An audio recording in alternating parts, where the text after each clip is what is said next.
Turn it on.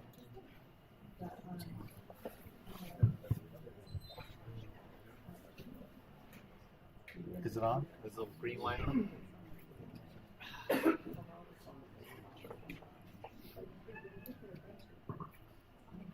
we go. Okay. Good evening, everybody. We're going to get started here in just a few minutes.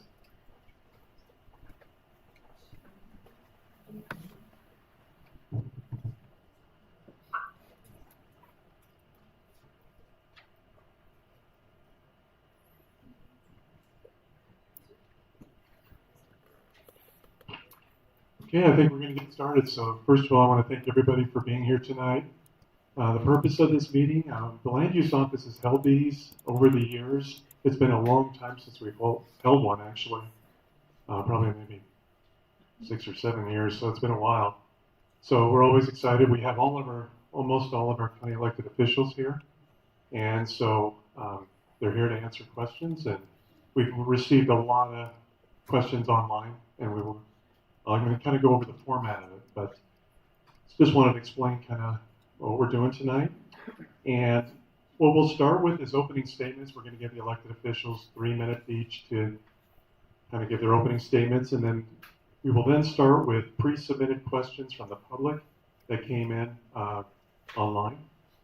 Then we will do written questions submitted during the event. That's what the cards are on there for. I'm going to introduce the staff. We will have some staff members going around and collecting those. So some people, when we've gone to these town halls, a little reluctant to get up and speak, so we want to make sure we get everyone heard. So if you have any questions, we will be collecting those during the event and when they're giving their opening statements. It's a good time to write those down. And if time permits, we will go to microphone questions. And we are limiting so that everyone's heard to one question, and then we can move on to the next person. Because that's the most important thing is that we do hear from other people that have questions, so that's how we'll do that format. And then also, if they could be questions too, sometimes we get into statements, and just we're under time constraints and make sure that we limit those to just questions. And then the elected officials, if we don't get to your questions, they will be hanging out a little bit afterwards to have any conversations that you'd like to have. And then we will go to closing statements. That will be 1 minute for closing remarks. And just, I've got a person with signs up here to keep you guys in order, okay?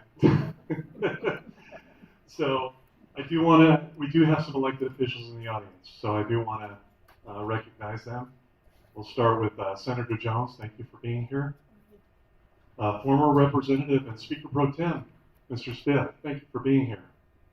We have Representative Wiley, Representative Larson, and we also have Representative Brady here. So thank you all. Did I miss anybody? Oh, we have counselors too here. For Rock Springs City Council, Councilor Thompson, Councilor Malonis, Councilor Hanson, and Councilor Zotti. Thank you for being here. I don't know if Max is here. I haven't seen him. So, okay, that's what we have. And so we have a moderator this evening. Her name is Melissa Atkinson. She's an actual board member of the Wyoming Business Council. And she also serves on the Sweetwater Manufacturing Partnership. She's a treasurer of the Greenbelt Task Force, a former Green River business teacher, and she was also the former communication engagement officer for Project Bison. So we want to thank her, and she will be introducing our panel. Thank you. Thank you. I'm excited to be here with everyone tonight. I think it means a lot when people show up and care about the community that they live in and how we're governed and choices and things that are done and made for the benefit of everyone. So thanks for coming and participating. As we introduce our panel, I'm actually going to just start over here with Island Richardson. Island, would you introduce yourself? And then would you like to make a 3-minute opening statement, and we'll move on down the line? Sure, Island Richards. First, thanks everybody for coming. When we do this job, one of the hardest parts is getting enough engagement from you so we can make good decisions on your behalf. So thank you for coming. It's great to see so many faces and new faces. out in the crowd. I'm Myron Richards. I've been a county commissioner for 3 years now, just started my 4th year. Just a little bit about what I'm doing in the courthouse right now. I am liaison to the IT department. So when all this stuff works today, it's my fault. Tim does it, but I take the credit. When it all fails, they all give me the credit. I'm liaison to human resources. Human resources covers a lot of things in the county, including now treatment court, the Veterans Service Office, and then of course human resources for all the county employees. For component agencies, I am liaison to Southwest Counseling, which handles mental health services in Sweetwater County, and liaison to the airport.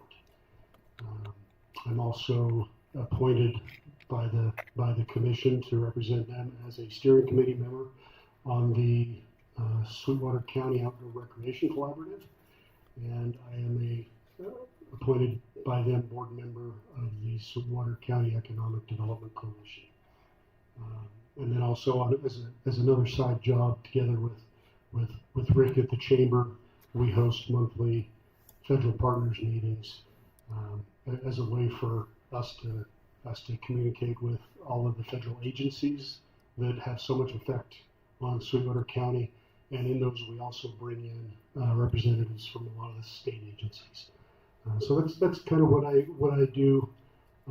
Beyond that, we all work together to try to keep the county going in the right direction. And we do that with your input. So again, thank you guys for being here. It's really great to see so many faces. Please talk to us. We can't do our jobs without you. Thank you. Thank you.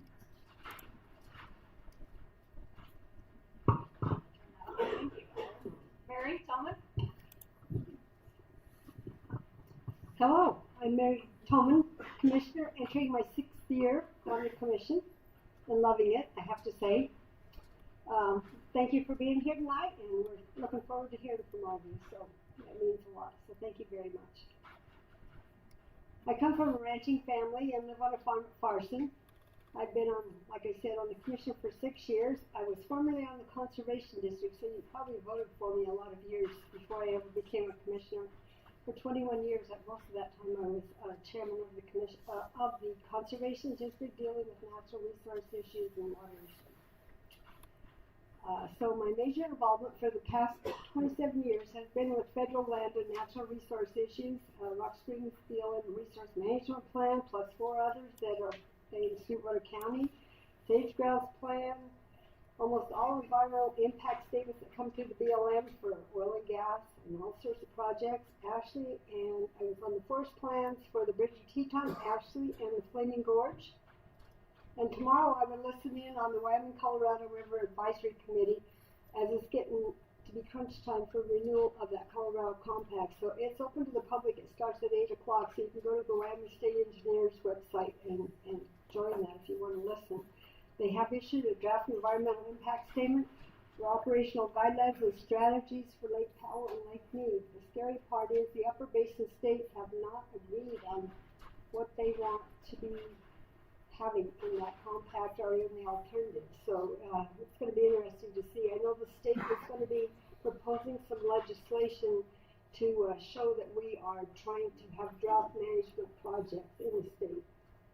So that's going to be our contribution to hope that they don't want to take all of our water away from us. Currently, I serve as liaison to the Board of Commissioners for the County Library, the Golden Hour Senior Center, Juvenile Probation, Sweetwater Combined Communications Center, the Southwest Manufacturing Partnership, and the Public Lands and the Coalition of Local Governments. And previously, I served 4 years on the airport board. I am a private pilot, so that was always exciting for me to do that. I'm working with Commissioner Richards, who had a couple of those assignments before I did, on an MOU between the cities and the county for the Combined Communications Center to update that MOU. I'm also involved with the Fine Arts Center and will be working to ensure a continued presence by the Library School District and County due to the loss of their 501c status in 2016. And they did win the Governor's Art Award, so I'll be going to Cheyenne February 27th to receive that with some of our library people. So thank you. Thank you, Mary. Next up, we have Keaton West. Keaton, tell us who you are and what you're involved in.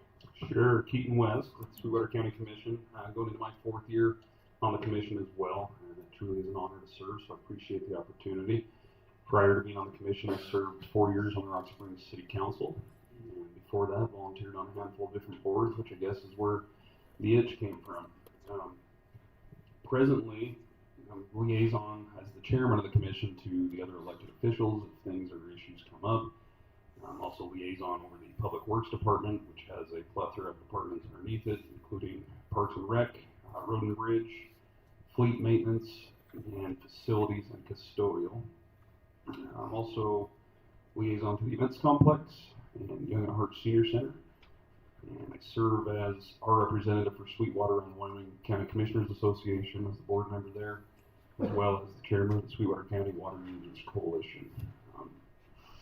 Aside from that, I'm interested to see the questions you all might have tonight and tell us how we're doing, and we'll keep it brief.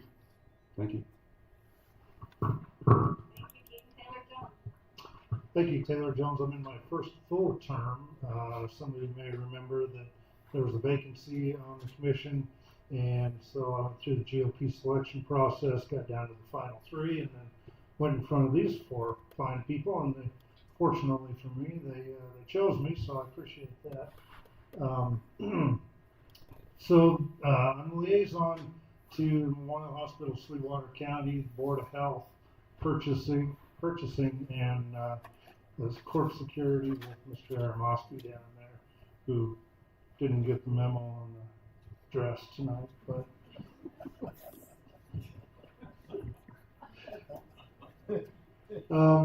few of the other things that I get involved with, aside from obviously the day-to-day oversight of the county, but if anybody knows me, I'm a motorized guy. I like the outdoors.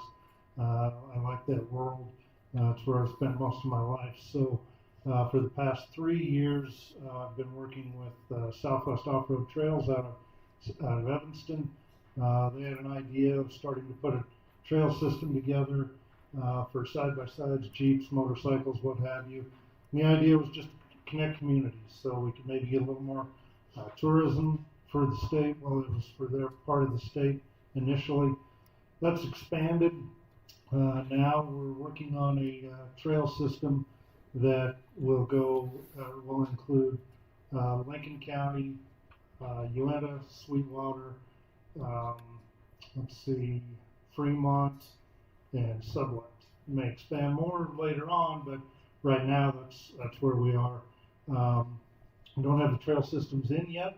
We've been working with local landowners. We've been working with YDOT. We've worked with a variety of different people to get permission to run these trails. The idea is to use existing roads and trails and touch as little pavement as possible, but still connect all the communities so that hopefully we can get some tourism. We can get people here in state and out of state to travel around and spend some money and stay in motels and spend some money in restaurants and whatnot. So right now we just finally got the MOU with YDOT signed. I think that was about 3 weeks ago. So that was kind of one of the final hurdles. Now the system is in State Trails hands, where they will put mapping together and get the actual trails in place. Another thing we're doing, when my wife Stacy had the original idea, was for the 4th of July this year. We're going to try and put a off-road ride from Evanston to Cheyenne to the steps of the Capitol, and so I'm out of time. So maybe we'll talk more about that later. Thank you, Taylor. Rob Slaughter, I'm going to reach out to you and say, this guy's my next door neighbor. I've been out of town for 2 months taking care of some other things. He is a great dog babysitter and everything else. I appreciate having good neighbors. I think that's what Wyoming's all about, isn't it? Go ahead, Rob. Thank you, Melissa. It's been a pleasure. I'm a dog person, so it's been kind of fun taking care of her dogs. Actually, one of her dogs is a parent to one of my dogs, so it kind of makes it fun. As Melissa said, I'm Rob Slaughter. I am also starting my 4th year as a county commissioner for you. Most of you have probably sworn at me many times, in my previous life as the county treasurer, you wrote many checks to me, I'm sure, whether it be for property taxes or for your motor vehicles, and I'm sure that as you were doing that, I was not looked upon real favorably. So I hope that I'm doing a little better now, and you're not writing those checks to me, so that should be better. My current duties on the commission. I said I hope.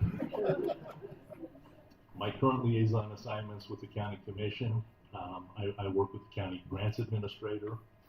I'm a member of the county tripartite board. I'm the liaison to the planning and zoning and land use department.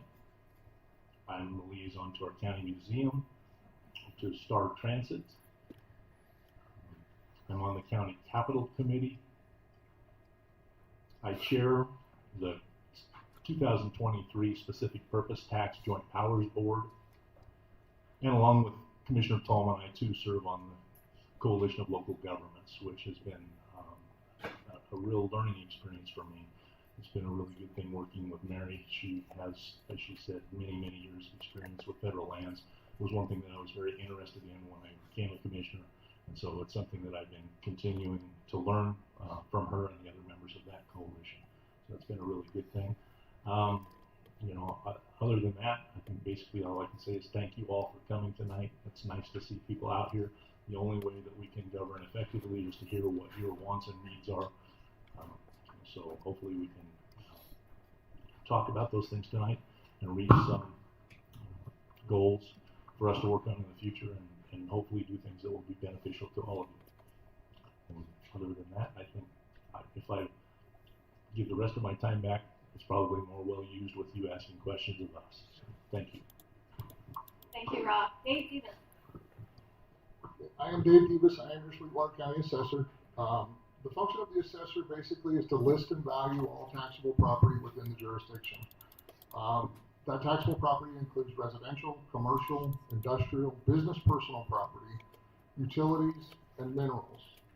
The other duties that we do in our office is we manage the Veterans Exemption Program, process property changes, property ownership changes, and lately we've become the exemption department.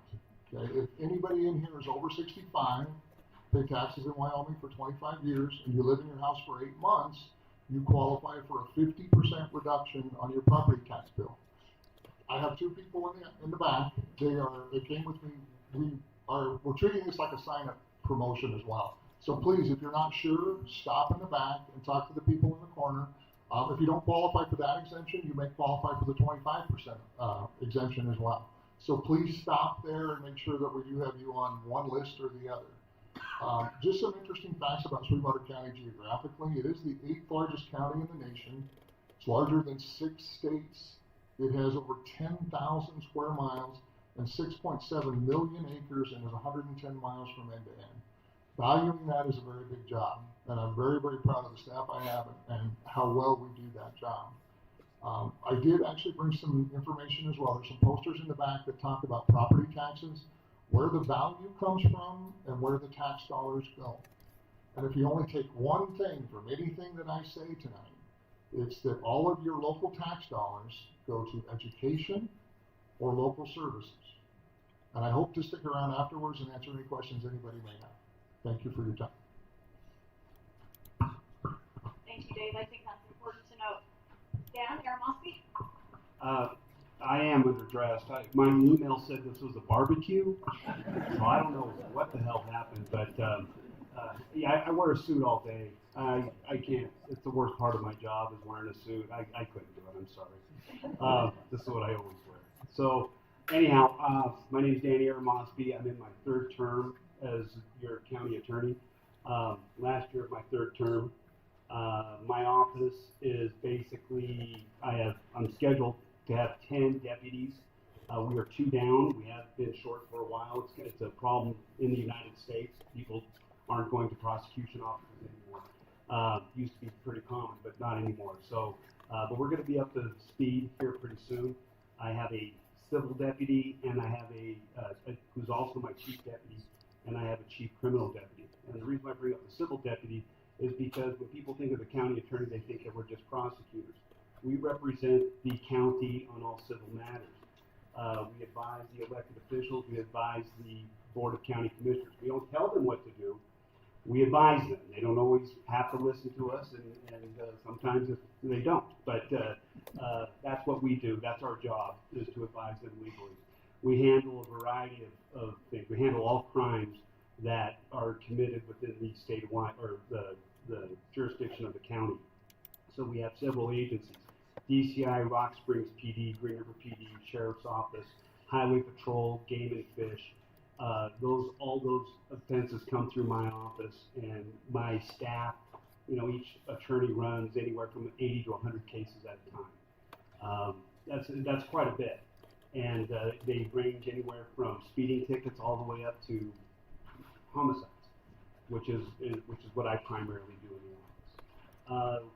We're a little bit different. The county attorney's offices are a little bit different as far as the fundings are concerned. And a lot of people don't know this. There was an article yesterday in the Wyoming or the Cowboy State Daily, but $50,000 of my salary is paid for by the state.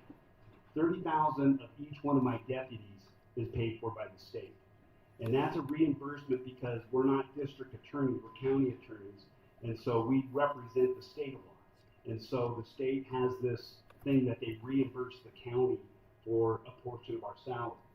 And so what's going on right now is that some legislators are trying to get more money for those counties. They're trying to get that reimbursement raised. Has been raised since about 2010. Anyhow, there'll be more questions. I'll get to them later, but I just want to tell you thank you for coming here. I love my job. I love what I do, and I love doing it in my home county. So I hope to have some good questions from you. Thank you. Thank you, Dan. Mark Cowan. Good evening. Thank you so much for coming out. Mark Cowan, Sweetwater County Treasurer, aka Mud, apparently. Commissioner Slaughter. This is my 4th year as County Treasurer.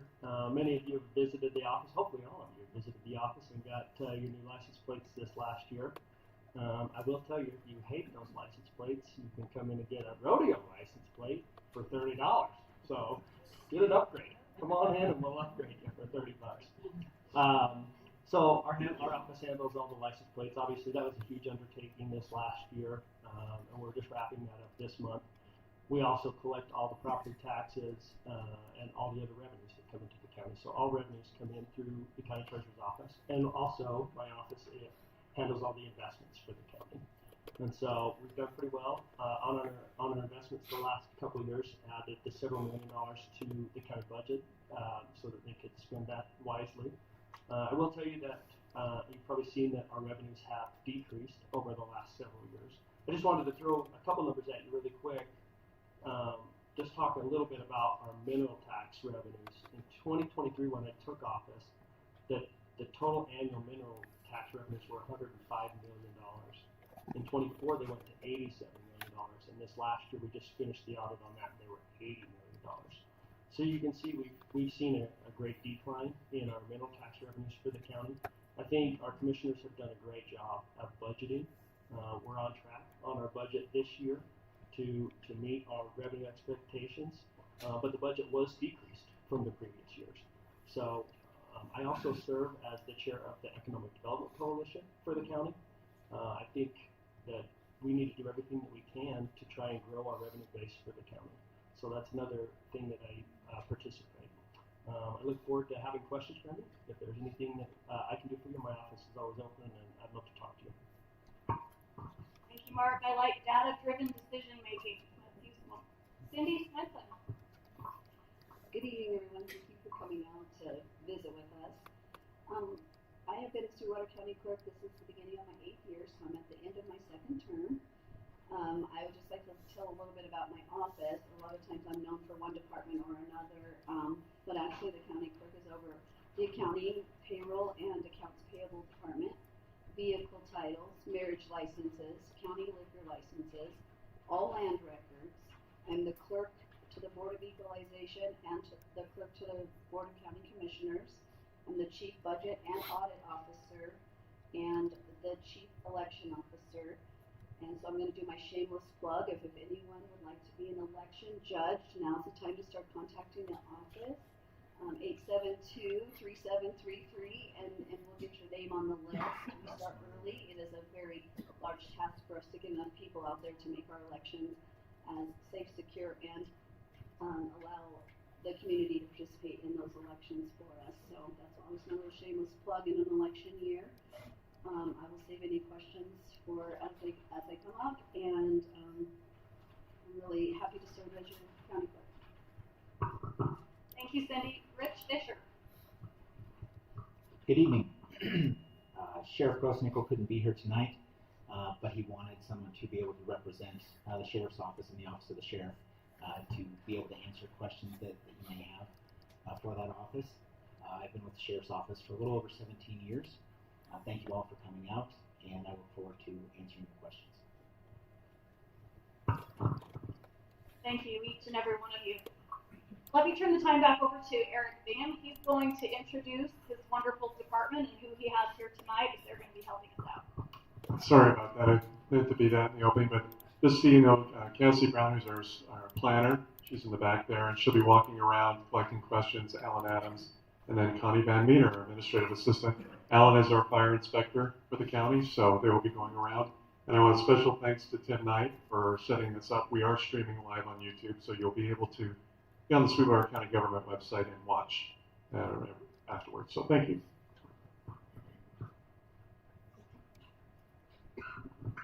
So we've had about 14 questions come in online, and we're going to start with some of those. You're not all expected to answer every question, and in reality, to save a little bit of time and get through as many questions as we can, if you feel like this question is directed toward you, if you'll let me know, and we'll let you answer that. We might have some questions where a couple of you want to answer those. So first question. The speeders on Gannett continue to be a problem. What can be done to address speeding concerns on this road?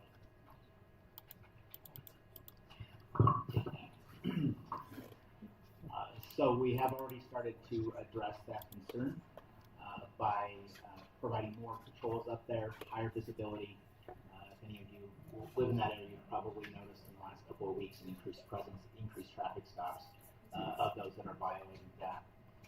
With that, anytime any of you have problems in your area, it's a large county. We try to get to all corners of it, but just staffing-wise, it's sometimes difficult for us. So please contact our office and let us know what your concerns are, so that we can address those and make sure that we're assisting in those areas.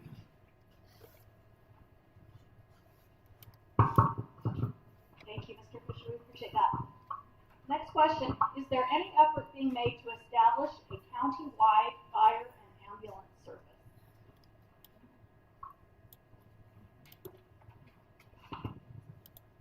I'll try and attack that one. Not combined. We have had those conversations. I think it's too big of an ask to try and attack both of them, just the complexities of the different fire departments. We've got Rock Springs, which is union-based. You've got Green River, which is volunteer, and some of the outlying areas are a mix of both. Obviously, EMS has been a hot topic for many years. Currently, the county is funding that 100%. We're contracted with Castle Rock Ambulance Service through the end of June of 2027. So there has been interest both from the district, or from Castle Rock themselves, as well as Rock Springs and Green River, to explore the idea of establishing an EMS district. We actually had that conversation at a recent county commission meeting, and neither of those entities participated in the discussions. So from our standpoint, it will likely look different moving forward. Whether that's through a tax or not, it's still to be determined. To jump in on that one. So in our meeting, we identified some possible options going forward. Again, it was just between us commissioners. We asked for outside input. We didn't receive any. But a few of the options that we could look at are one, we can just let the contract expire in the middle of 2027. Let the market decide whether we have ambulance service. I don't think that's the answer. I think it's an essential service, even if it is not considered legally by state law an essential service. We can extend the contract as is, continue to fully fund the service subsidy through county general funds, which I believe is unsustainable in the long term. We're all under some really, really powerful downward pressure on our revenues. Right now, I think we're looking at about a 1.25 million subsidy this year, down from 1.4, 1.6 in previous years. There's no guarantee that that continues to go down. The cost of providing those services overall continue to go up. Insurance is not paying what it used to pay. It may depend on that. So I just want to back up and touch on what we pay for as a county. I consider a subsidy to provide minimum viable service. We can't afford to put an ambulance on every corner waiting for every splinter to enter a foot. Our agreement with Castle Rock is to provide a minimum number of ambulances, a minimum number of crews, and then we agree to pay a maximum amount of subsidy. The other option is we can create a countywide ambulance service district. That's a tool that the legislature gave us recently. But that would mean creating a district, and that district coming out to all of you and asking you to pay for that through property taxes. And we all see how the conversation on property taxes is going right now. I'm not sure it would pass, and even if it did pass, there's a movement to eliminate property taxes from Wyoming code. So if we pass it, maybe we fund it for a few years, and then maybe it goes away and we're stuck back at first base. The other option would be to once again go out to you and ask for you to fund a sales tax initiative. We did that a few years back, and it was overwhelmingly voted down. Now there were some other problems with that tax ask because that ambulance was just a part of it. But that's the reality we're facing. Ambulance service, especially in a rural area, costs a lot of money. And currently, the free market doesn't cover those expenses. I think if we left, and I'm a free market guy, but if we left our ambulance service purely to the free market, we simply wouldn't have an ambulance service. That's our options. Our discussion isn't whether to create a countywide ambulance service. It's how to continue to fund the services that we have. Now, in the last 3 years, our relationship with Castle Rock has gotten a lot better. I know when they first took over, there was a lot of struggles. We fielded a lot of calls, a lot of complaints, but this board worked really closely with Castle Rock's board to try to address those. I think it's better. It's been a long time since I heard a complaint. So I think the service side is solved, but we have a long way to go to solve the funding side.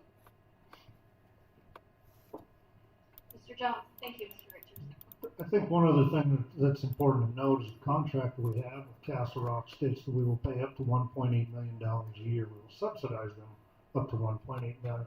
So they've done a great job of bringing that down, but there is no guarantee it will stay down. So I think we can all agree that everything in life gets more and more expensive over time.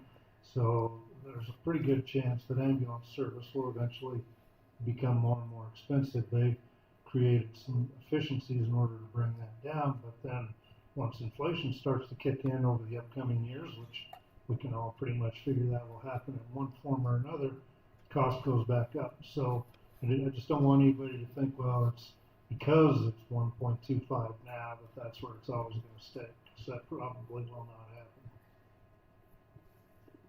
Thank you for explaining all of this to us so that we understand better. Next question. Has Sweetwater County and each town had a complete audit and published all the information? Where can that be found?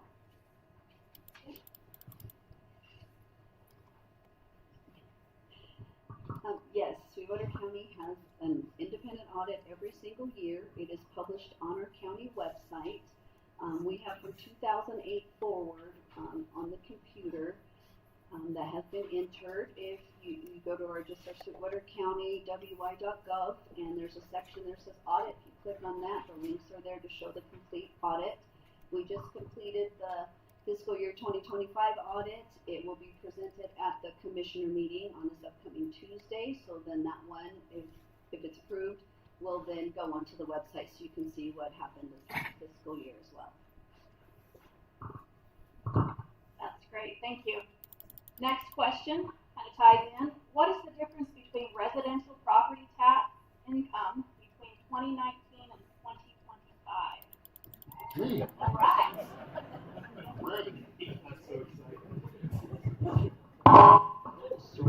So my information actually comes from the Wyoming Department of Revenue, who actually tabulates these statistics for every county across the entire state. And with all of the drama that we've had with property taxes in the last little while, this is something that we pulled up today and kind of looked at. I do have copies of this if anybody wants one. Again, it's back at the exemption table back in the corner. But Sweetwater County's residential property value was $259 million in 2019. And in 2025, it was $237 million. So our residential property value went down $21 million. So some of that was due to the exemptions that we've had. Some of it was due to sales actually pulling values down. And I don't know if you've heard me talk about this in the past. If you come inside of my office, you have. But we value property based on replacement cost new, less depreciation, and then we trend for sales. We have statistically required amounts that we have to be within in order to value property for tax purposes and have certified values. So sales are the biggest thing, and as sales will drop off, it will actually pull your values down. Nobody ever believes that taxes can go down, but they can. I can prove it. But it is something where that's the dollar amount, 2019 to 2025. Sweetwater County was the oddball. There were counties that went up, and some went up substantially. We were not one of those. I think part of the reason our values stayed relatively flat is because of the work we do in Sweetwater County. If you move here, you are not working from home usually. You're either in the mineral extraction business or you're in the mining business. So you are actually required to be in the field, and you are actually outside all the time. The places that did have the big value increases were, I tell people all the time, it's the places where the snow comes straight down. We don't have any snow now anyway, but when it does come down, it doesn't come straight down. So this is places like Teton County, Lincoln County, Sublette County, Sheridan, Johnson, Crook County, the pretty places basically. Those people moved to those places to get out of the places they were from for whatever reason. And when they did, they played over asking price for properties, and that did pull some values up. Now, I can tell you, and the information here proves it, that the values have leveled off and actually started to go down. The residential average decrease for the entire state from 24 to 25, we were down an average of 21%. Okay, that's substantial. It was due to the exemptions, but still, that is substantial. And again, if anybody wants more detail on any of this, I don't want to bore you with all the numbers, but I'd be happy to sit down and visit with somebody about it after the session's over. Perfect, thank you for explaining that as well. Next question, does planning and zoning help people wanting to do subdivisions? We need more lots to build houses on. So how are we planning our expansion? Is there any help with that? Melissa, I guess I can take that one. I've been the liaison to the Planning and Zoning and Land Use Department for the last year, and I've seen what they're doing, trying to make amendments to our county land use plans, things of that nature. Obviously, this is something that is very critical. We need to have more lots available. They are working in every way that they can to do that. The staff is willing to talk to everyone, whether you come into their office, whether you want to call them. They're more than willing to work with you on trying to develop these subdivisions. The way the question was phrased on the paper that I had was a little bit more terse, and so I was a little prepared to answer this somewhat differently than what I have. And the point of this is I really believe that our land use department is doing everything that they can, and they do an excellent job in doing this. Thank you. If you'd like me to read it exactly as written, I can definitely do that. Because it was more terse. I don't think that's necessary. Melissa, can I jump in on that one too? Yes, please. For the 2 years before Rob took over liaison to planning and zoning, I was liaison there. And for about 7 years, I was on the planning and zoning commission in including a few years as chairman, in my experience, planning and zoning does provide a lot of help to people who are trying to develop in Sweetwater County. And over the last 10, 15 years, what I've seen is a planning and zoning in a county that has done everything in its power to try to make it easier to develop. We cut the zoning resolution in Sweetwater County roughly in half. But there's still rules. And some of those rules aren't necessarily discretionary. Some of them are important. And sometimes what gets perceived as somebody not trying to help you is somebody trying to help you follow the rules. If you don't like the rules, there's a process for that too. The Planning and Zoning Commission meets every month. They have public comment. We meet every month. We have public comment. And our planning and land use office is very welcome. Eric runs a great office down there. And anybody who wants to talk about these issues is welcome, because he's the first stop. He's the one that writes those resolutions to bring to us to turn into policy. And we're always willing to try to make things better, because we know it's not perfect now, but it's what we have. We have to work within the rules that we have. But come talk to us if you want to see a change. So I'm hearing you say don't burn the house down. Let's have a conversation. Yes. Let's try and move forward. Melissa, can I jump in on that Yes, too? please. I served as a housing task force chairman for a couple years with Commissioner Richards and Senator Jones.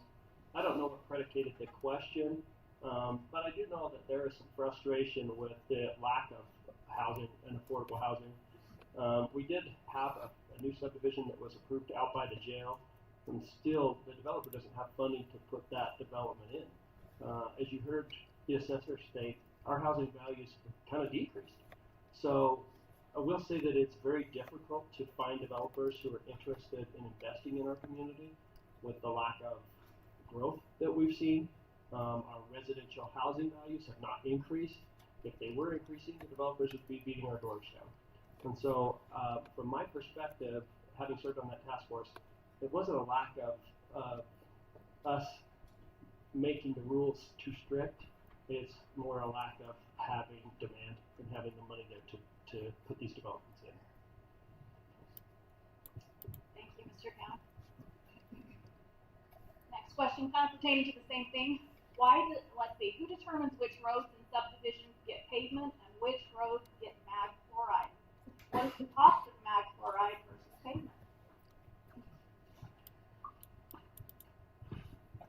I'll do my best. We've got our public works director in the back, so I'll try not to pin it all on you back there, Gene, but it varies. It varies on a few different factors. A lot of that deals with the size of the road. So specific to the costs, mag chloride costs around $4,500 to $7,800 per mile of road. But that's assuming a 24-foot wide road, which is different when you're doing asphalt. Asphalt is typically a 30-foot wide road, but in comparison, asphalt is $613,000 to $800,000 per mile. So the old rule of thumb, in kind of the road and bridge, or I guess road business, is a 30-foot top section of 4-inch asphalt is basically $1 million a mile. And that doesn't take in soft support repair, the base course prep, engineering, geotech, all that stuff. That means way above my head. But I think it's selected based on the individual development and however, I guess, the Public Works Department deems fit, but a drastic difference cost-wise, as you can see. So I don't know if that answers it fully, but it gives you a little idea. Here's a question from Superior, Wyoming. I live in Superior, Wyoming. I want to know what these drones are doing every night. Who are they? And why does it appear that they are monitoring movement in the town of Superior?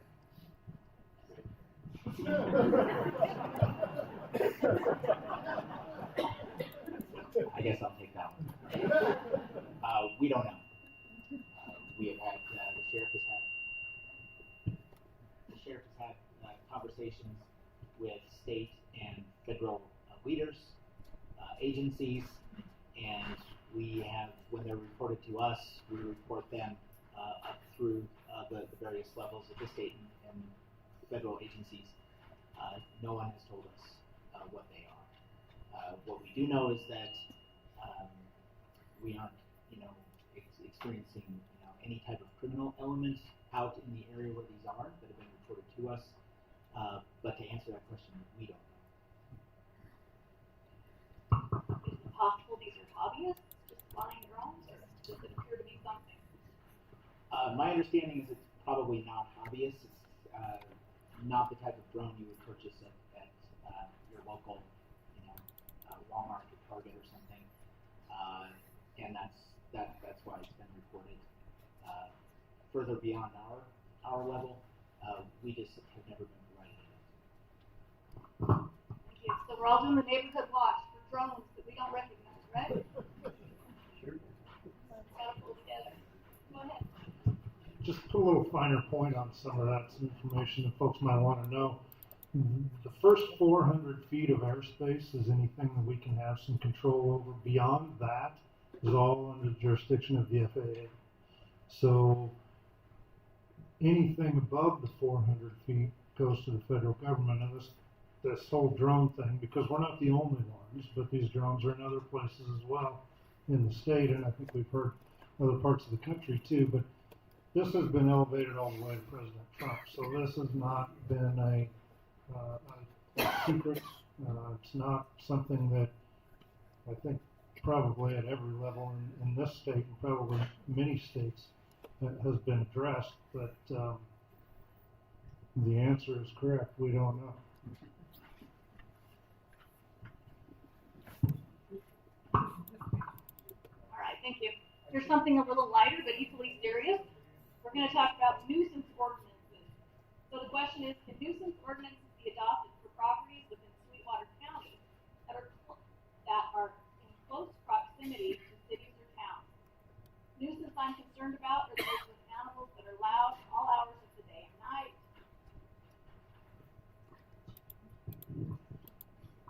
Having worked with a lot of dogs next door to my house, one of which barks an awful lot, I can relate to this. Happens to be the mother of my dog. That is the one. We actually do have nuisance ordinances in place. We've got noise ordinances currently that if there is a barking dog, or if there's something where there are noises which are above a certain level, our nuisance officer, Alan Adams, can go out and he can verify those. If there are complaints, once again, our planning and zoning department, our land use director, Bingham, and his staff are very willing to listen to those complaints and to try and work on those issues that as they arise. And just briefly, the differences between the incorporated and unincorporated areas, obviously the county represents and has control over the unincorporated areas. So if we're talking about how Rock Springs meets up with that, Rock Springs has ordinances as well. And so, if you have a problem and it's coming from the other side of the invisible barrier, call city police. They make a complaint that way. There's ordinances in both Rock Springs and Greener that deal with the same things. Perfect, thank you. What factors does the commission consider when setting budget priorities each year, particularly as they relate to community services?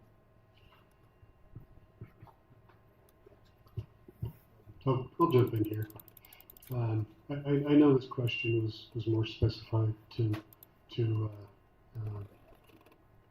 some of the cuts we've had to make to outside entities. So let me back up and say one of the first things we have to consider is what is our revenue going to look like this year?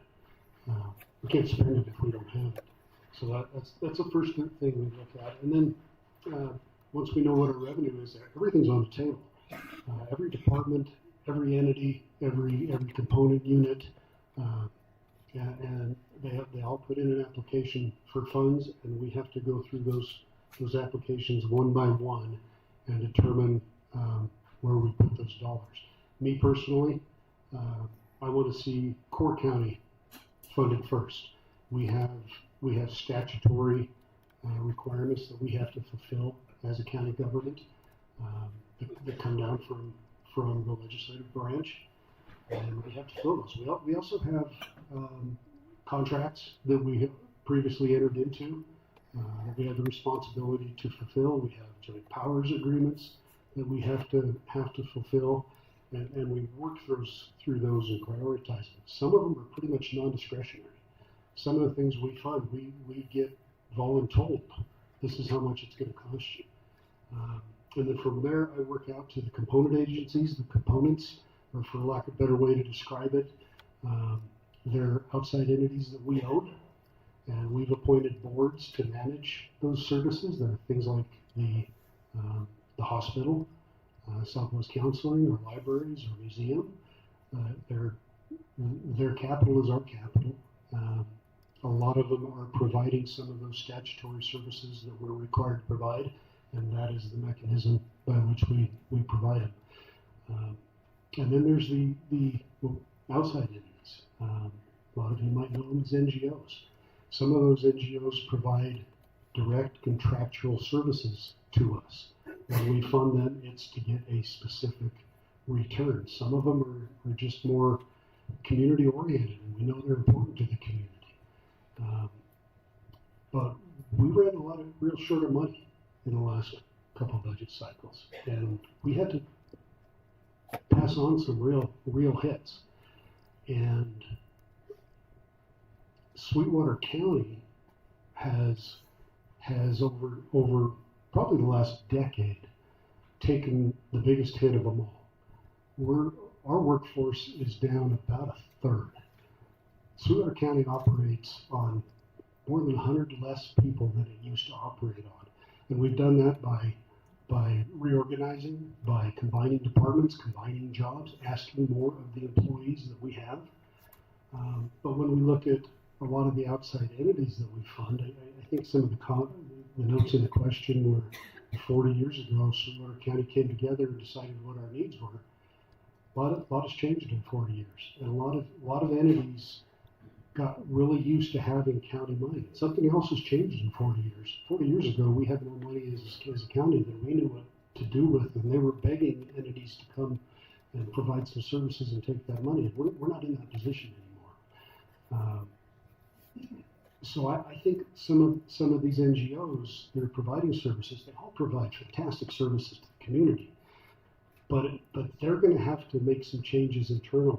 They're going to have to cooperate with their fellow NGOs and maybe only have one director over multiple organizations. Look and see where they're overlapping services, because we can't afford to fund two people to do the same job. And in some cases, we're finding that it's not our job to fund some things that are important. So it's all easy when there's extra money, but we don't have the extra money. We have to make hard decisions. Some of those nonprofits are likely to go away. But some of those nonprofits that are likely to go away, some of them are not providing the services they used to, because other entities have stepped up and maybe provided those same services more effectively and maybe marketed themselves better to the people who look to those services. Sweetwater County does something else that we don't really get credit for, and that's provide free rent to a lot of organizations who provide human services in the county. I had a conversation with a board member from one of our senior centers, and we, for example, Green River Senior Center, we cut their budget 20% last year, which hurts, but they had quite a bit of money in the bank. They could absorb it. But while we cut them $20,000 or $40,000, we already also added $150,000 into capital for their facility. So in effect, we actually increased their budget by $110,000. But when we went and had lunch there, what we heard was, you cut our budgets. And I had a young lady who's new on the board, great conversation, but she said, you should never cut senior citizens or children. And that sounds good, but everything we do, roads, parks, hospitals, mental health, every single thing we do affects senior citizens and children. we only have so many dollars, and we have a lot of people asking for each one of those dollars. So all we can do is make the best decision we can, and go through our budget line by line, and try to spend that money the way it affects the county the best way it can. Great. Before we continue on, you took us into some other questions, so I want to keep going in that direction, and then I'll come right over here to both of you. So the other question that came up that I would tackle was, do you still see maintaining and improving quality of life for the people of Sweetwater County as part of what you were elected for? And if so, what can you do to keep the services these agencies offer? So I think people want their services. They want things, but how is it difficult for you to provide the things that people want and then take it whatever direction you see fit? Mr. Jones, you want to go first? I did step into that, and that wasn't what I was going to answer. Well, you answer whatever you want to answer, because the original question was I mean, different. the obvious answer to that is money, right? Everything takes money. Everything costs money. There's nothing out there for free, and that's the situation that we're in. And Treasurer Cowan mentioned that we've done a very good job of budgeting and coming in on plan, but the way we did that was by making pretty drastic cuts, and pretty much across the board as well. So it isn't like somebody gets off scot-free, or somebody got a whole pile of money and then some senior centers got reduced. That's not at all how we did our budget, and we did it in a very conservative manner, planning that things wouldn't be better, which they aren't. But I think because we planned the way we did and we budgeted the way we did, everybody felt the pain, which is unfortunate. I don't think any of us liked what we had to do, but had to do is what you need to remember. We had to do these things. We don't have the money. And so, then, of course, that leads down a whole bunch of rabbit holes of whether or not you like property tax reductions or not. And, everybody gets to make that decision for themselves. Some people love it, some people hate it. Wherever you stand is wherever you stand, but the end result is less money for the county to provide services. Plain and simple. We might not always know all of the numbers, but the math is simple. Less is less. That's how it boils down to. I want to go back to what Commissioner Richards talked about with respect to our priorities. And having served as treasurer for as long as I have, I saw through many, many years the process of how the budget was created. And typically it was always done with those entities which are the necessary governmental services, the essential governmental services, then funding, as Alan talked about, our component units, and then the service agencies as our tertiary funding source. One of the things that we run into is, even while we're talking about the essential governmental services, we have some disagreements about what those essential services are. And that's one of the things that I really appreciate about this board, is we have pretty intense discussions, and especially with respect to our last budget, we didn't agree on a lot of the things that we did. We had good discussions, and then as a group, we came to a consensus on what was going to be best for Sweetwater County. So with respect to the second question, I think every one of us, none of us sitting up here would be here right now if we didn't want to have the best services that we can and have Sweetwater County be the best that it can be. There's no question about that in my mind. We are facing what we're facing, as Commissioner Jones stated. We are going to see our revenues decrease again this year. We're going to see probably the same expenditure requests, if not higher expenditure requests. So this is going to be another extremely difficult budget for us. We're going to have those really difficult decisions, and we're going to make those really difficult, we're going to have those difficult conversations amongst ourselves.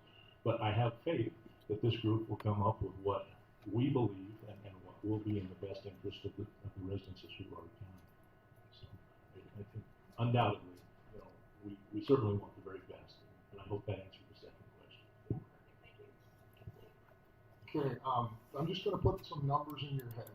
Okay, so the total valuation, which is what we use to a portion of the budget that the commissioner set, is based on the total valuation of the county. Okay, the total valuation includes all of the property types, minerals, utilities, residential, commercial, all of the ones I talked about earlier. In 2024, that total was $2.6 billion. Okay, that's a big number. Okay, this year, what they had to work with was $2.3 billion.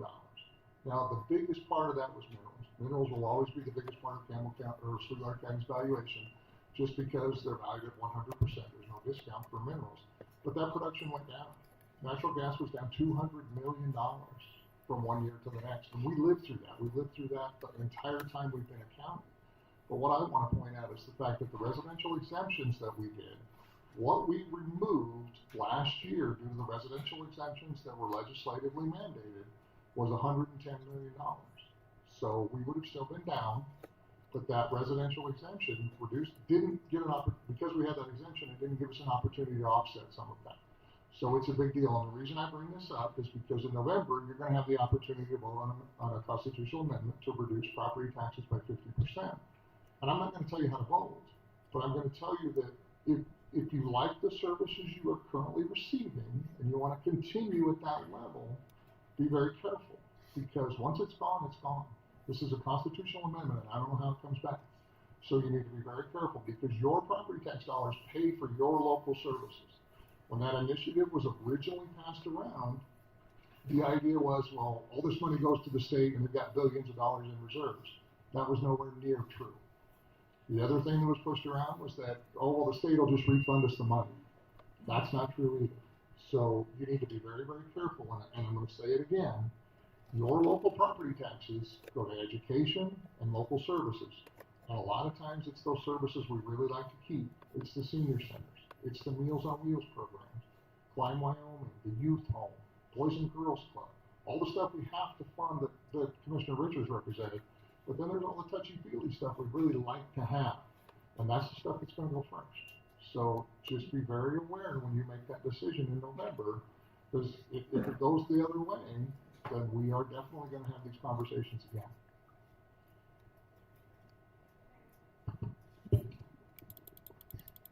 Politics matter. Why was our mineral valuation down last year? What happened to coal and oil and gas when the limits were put on them? It affects our county. That's why I've been involved in the federal land planning for 27 years, because one of the mandates through the Conservation District is to protect the tax base as well as the natural resources. So it's important that we continue to fight to keep our multiple use on these federal lands so that we can recreate, but that we can also have a good way of life, because minerals support most of our services in this county and in the state. So I can't stress enough how important that is. I'll just add real quick to that. The question, I think, originally was about priorities and how we go about those, right? And so Commissioner Richards answered that, but it's always going to be the county core, your elected offices, your department heads, and then the component units, and then the outsides. And there's a lot of wonderful organizations out there that provide great services to the community and certainly to the county, but the difficulty in that is even an entire afternoon of us, debating back and forth on what we're going to fund for those outside entities, we cut drastically, some of them 50%, and had to make very difficult decisions. But the total amount that came to is about $350,000. When you're faced with a deficit of about $10 million, that doesn't get you very far. And so then that becomes the priority. And how do you go next? And I believe one of the questions in there was in regards to us giving up cost of living raises to employees. Well, that is a priority. And this board has been very adamant about that the last 3 years of trying to get back and trying to keep up with inflation. I'm sure all of us can relate to difficulties in finding good help. The county's been dealing with the idea of cutting costs for decades. In 2010, they had 323 employees. Presently, we have 215. That is a drastic savings. That is, combining departments. That is the combined facility that we just got done with Public Works. Like it or hate it, there's a reason for that. The HHS building, many of these entities, that are receiving these cuts, have been there. That facility was built in 2015. They haven't paid rent, utilities, maintenance, capital expenditures. Those are all in-kind services that the county provides. And so it is very difficult. It's the most difficult thing we do, in my opinion, as commissioners. And, we'd love to be able to fund everything we can, but people are quick to forget that when revenues are down, that means we're down too. So it's a difficult job, but we try and sort through it the best we can. Agreed. We might need to find some different ways to generate new revenue, which kind of takes us into economic development. What role do county elected officials play in the recruitment of new businesses to Sweetwater County? I guess that's on me, being the board member of Sweetwater County Economic Development.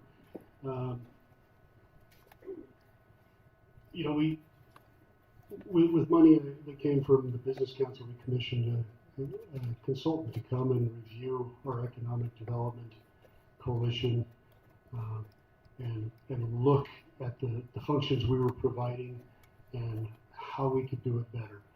And basically the message they gave us was shite or get off the pot.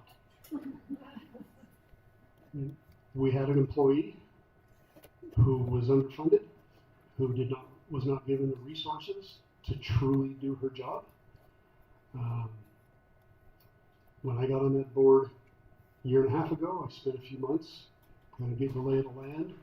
And about a year ago this week, I went to that board with a plan and said, we need to reorganize this board or it's going to go away. We need to change our model.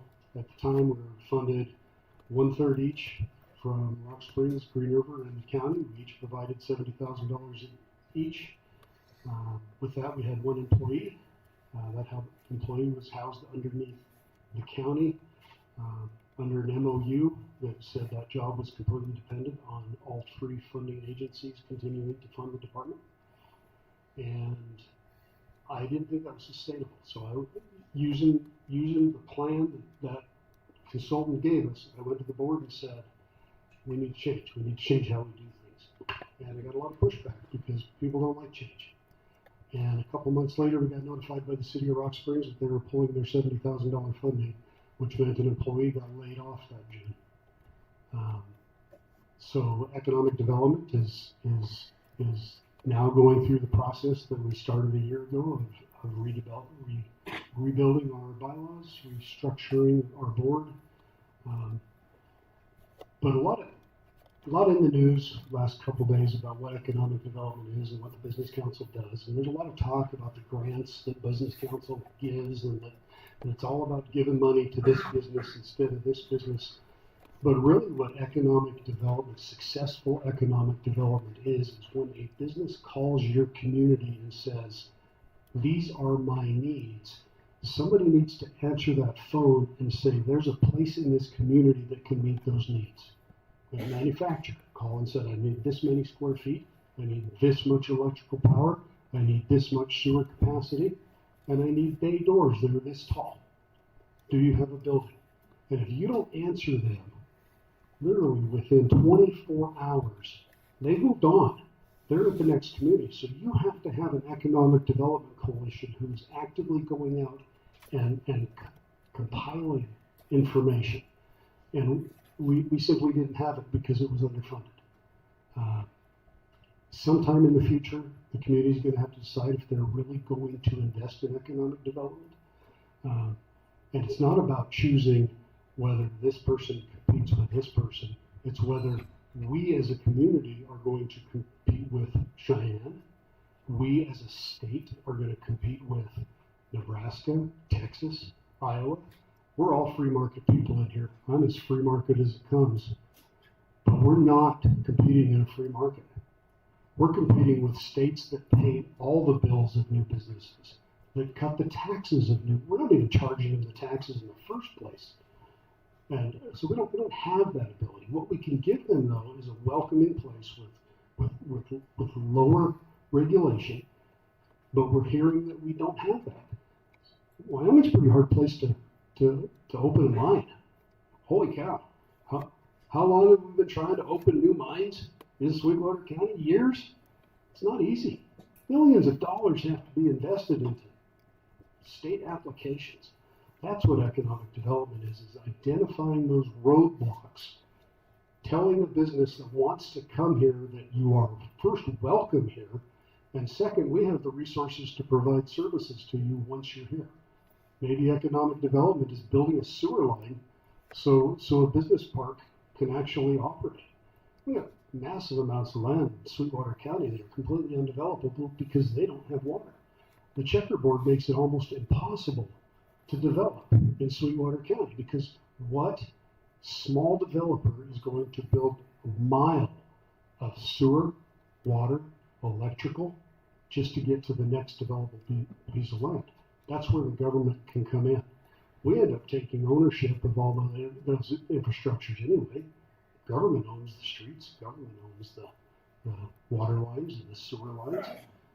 Maybe that's where we can help by reinvesting that money, loaning that money. That's where I think there's value in the business council. Information and infrastructure. I hope that answers the question. Melissa. Just another thing that the consultant mentioned that I thought was kind of interesting, and it kind of came at the same time I was working on this whole trails program. But one of the things they said was economic development also involves taking care of the core, so taking care of what's already here and making sure that what we have is strong. Additional businesses are great, but we have to take care of our bread and butter, essentially. So that kind of fell hand in hand with what I talked about in my opening comments with this trails programs. The idea was, first of all, it really doesn't cost the towns or the counties any real money to have these trails program.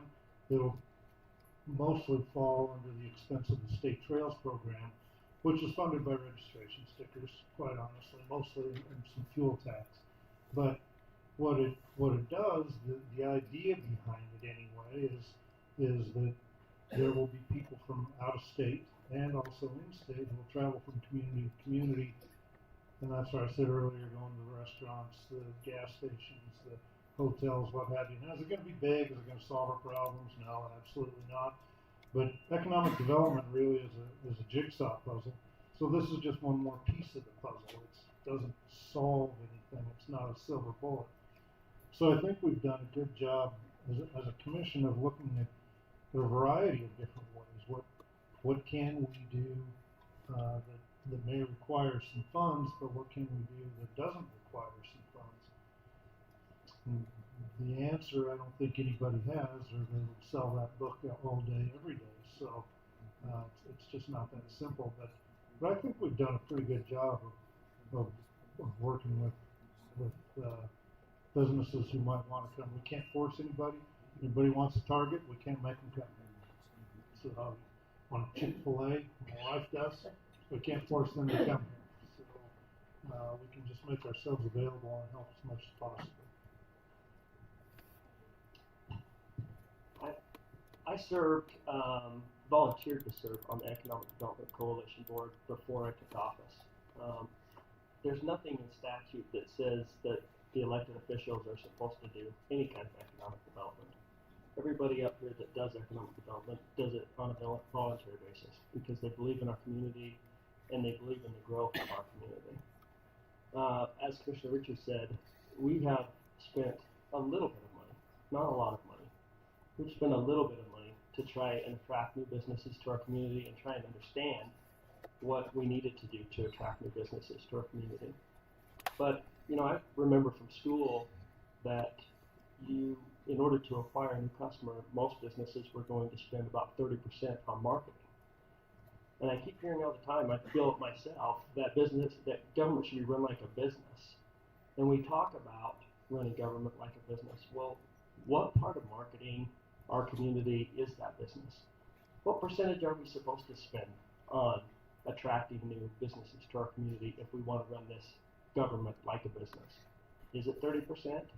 Is the amount that we spend at the Business Council too much? Or is it not enough? And same with our community.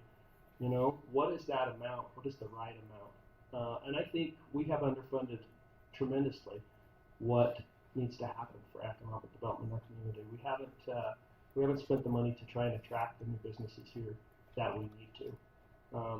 I think that we could spend a lot of money and do tremendous things, but is that government's role? You know, and I think those are the questions that we all have to answer in our community. I think the people who do serve in economic development are passionate about it. They want to attract new businesses to our community. I think Commissioner Richards hit the nail on the head. It's hard to tell somebody to come build a business here when the infrastructure isn't here to attract them in the first place. So I think having these conversations is great. I would love to talk to you more one-on-one if you have input on economic development and what your ideas and thoughts are on funding economic development. Certainly not my decision on how much is funded for economic development, but in my opinion, I think if we run it like a business, we should be putting a lot more money into economic development. Just to follow up on that, I don't think government should run economic development, and that was my pitch to the board, was we needed to divorce ourselves from being run by government, from being solely dependent on the three funding partners. I think economic development needs to be a partnership of existing businesses because everybody benefits when the economy grows. A flat economy is a dying economy. We have to work on growing our economy. So what I proposed, and I think the direction we're going, is a membership model for economic development. But government needs to be members of that. They need to be at the table. They are the representatives of the whole body of people, and they need to be there to say, this is what our community needs. So that's just to follow up. I think these are all great ideas, and thank you for sharing them with us so that we know what ideas you have and where you stand. I'm going to speak just for a brief second that I was on the Wyoming Business Council board back in August or September, and Kemmerer did not have the money to grow their community, and the Wyoming Business Council voted to fund through partial grant and partial loan to the city of Kemmerer. So I found that really useful in their economic development plan. It's a huge ecosystem that is a puzzle, like you said, takes many pieces. So more questions. These are questions from the audience. We're getting to you guys now.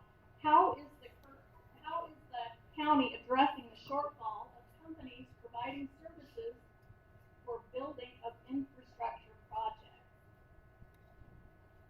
How is the county addressing the shortfalls of companies providing services for bidding of infrastructure projects? Do we have companies bidding for projects and there's a shortfall there?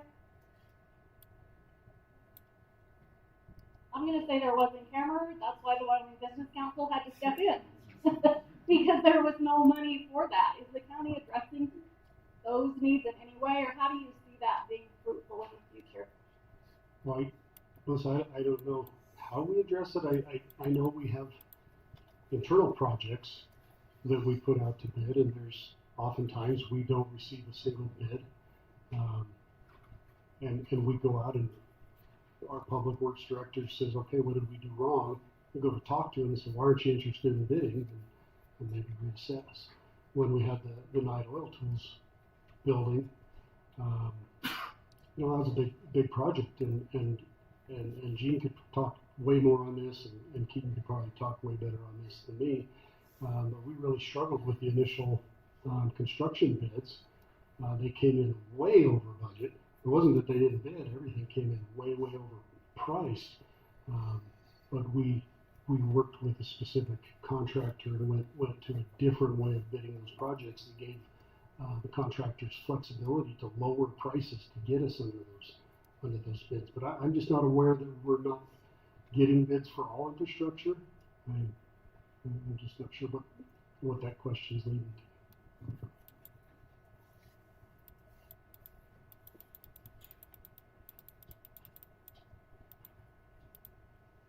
This next one is on messaging. The push to cut property taxes seems to stem from a belief that there is a massive waste at county and local levels. What have you done to counter this narrative? Is there a waste at county and local levels? What are you doing to change the messaging or reach out to people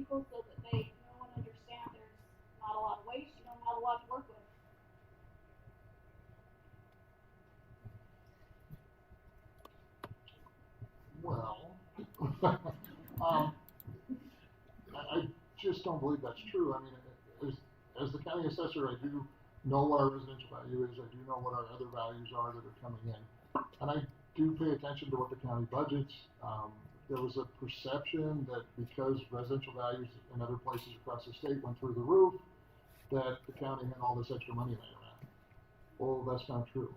I mean, the inflation was part of the reason that property values did go up, but so was the cost of government at the same time. So when we were providing services, when we were providing meals to the inmates in the jail, when we were doing patrol, the price of fuel was up, everything was up. But I can tell you that you know, in Sweetwater County, our residential property value is 10% of our total valuation. Okay, it's a very, very integral piece, like I talked earlier. But I don't see any county who has had terrible increases in residential property other than, say, maybe Teton County. And that's a whole other world, and I think it has to be pulled out and kind of looked at by itself. But the residential increases that we've had have not given people hundreds of millions of dollars of reserves. And since I brought it up, you know, talking about reserves at the county level, you have to be very careful when you're a mineral county, because Sublette County last year, when I said we lost $339 million value, that was a reasonably small percent of what our value was. Sublette County lost 54% of their total valuation. Because they're a mineral county, when things were good, they were able to put money aside, and those reserves are what helped them even out the ups and downs. They're almost all natural gas, and when that production goes down, their county really, really has issues. They have issues with, I mean, they have huge, huge decreases. So it's something where counties need reserves to be able to take care of that, but the reserves do not come from the residential property taxes. I know that for sure. Thank you. Cindy? I just want to let everyone know that just like the audit is posted online, so is our county budget every year. We put that out online, and it shows all of the departments and where all of the money goes. Again, it's at sweetwatercountywi.gov. There's a section for the budget, and it is out there and ready for anyone to see. And if you have any questions, we're always willing to answer those or meet with people to talk about any concerns that they have. Melissa. But I think it's also important to point out, though, that we are incredibly transparent with what we do. I mean, everything we do is in the public. It's online. You can watch our meetings live. You can come to them. You can watch them later on. So we have been about as transparent as I think we can be. I think we've done a very good job. Our budget meetings are wide open for the public to attend. Nobody does, and I get it. They're not all that exciting, but how we handle ourselves, I think, tells that we don't have a lot of waste and abuse in the county, and because we discuss all the revenue shortfalls, where they come from, and then where we're not able to spend the money that we have in past years, maybe, or where we'd like to spend some money but we can't because of the revenue shortfalls. And I think we talk about many of these things in our commission comments. Not always, not at every meeting, but from time to time, one of us or a few of us will chime in with some personal thoughts on things that are taking place. And I have to say probably the elephant in the room is property taxes. It keeps coming up, but you know, when we look at our revenues at the county level, pretty much every corner we look around where our revenues come in, the number is down. So it isn't just property tax, right? And we talk about that in our meetings, and we've talked about how things are, it's not one thing that is hampering us in revenue. It's several different things. Now the legislature is proposing to reduce some of our direct distribution revenue that comes into the county and the towns, actually. It's a little over $1 million right now for Sweetwater County and the towns in Sweetwater County is what's proposed. So that's a whole conversation of direct distribution, but I think the point is that every corner we look around, our revenues are down. Right? And that adds up. And that puts us in the predicament that we're in. It's no one thing. The taxes and the way that different revenues are being reduced for us at the level of the legislature right now is actually pretty identical to what the BLM did with the RMP. They put several layers of restrictions in there for what we can and can't do with the land. Not one of them was bad. Not one of them was horrible in itself. But combined, it's a horrible effect for Sweetwater County. And that's the same thing we're seeing out of the legislature now. Not one thing they're doing is really devastating. But combined, it's like Wing Chi, death by 1,000 cuts. So that's the situation we're in. But we're very transparent about that, and we talk about this in our meetings. So if anybody doesn't understand, please watch our meetings, come to our meetings, reach out to us, ask us questions, and we're more than happy to talk. Thank you. Yes, Mr. Slaughter. Thank you. Just to give some context with respect to this, once again, having been associated with Sweetwater County for the last 40 years, I think I can certainly say that we are not wasteful with respect to what we're doing in any way, shape, or form. In the fiscal 26 budget, we had $86 million of expenditures. We had, in the same fiscal year, $66 million of revenue. Okay? $20 million we had to make up somehow. We had $11 million that was carryover funding that wasn't expended in the fiscal 25 budget that we used, and we used the rest out of our reserves. We currently have $43.5 million in reserves. $10 million a year that we have to expend from reserves, that doesn't last very long. It's extremely important that we've got that funding available. Just as an example, a couple different examples. One, we had an issue with the county airport, with Southwest Regional Airport, and what took place with that construction. And we were basically forced to guarantee that contracts would be paid up to a certain amount. And so we basically gave a guarantee that we would fund the airport, if necessary, up to $7.5 million. That would have been money that would have come directly out of our reserves if we had to use that. Fortunately, our airport director was able to get funding through several sources, and I think that we ended up funding significantly less than that. It was $1 million. We funded $1.2 million of what we potentially could have had to fund there. So it was something that gave us the ability that we could guarantee that. And obviously, if you see that facility, the new airport is going to be a great benefit to Sweetwater County. Another thing that happened was 3 years ago, the legislature changed how mineral taxes are collected in the state of Wyoming.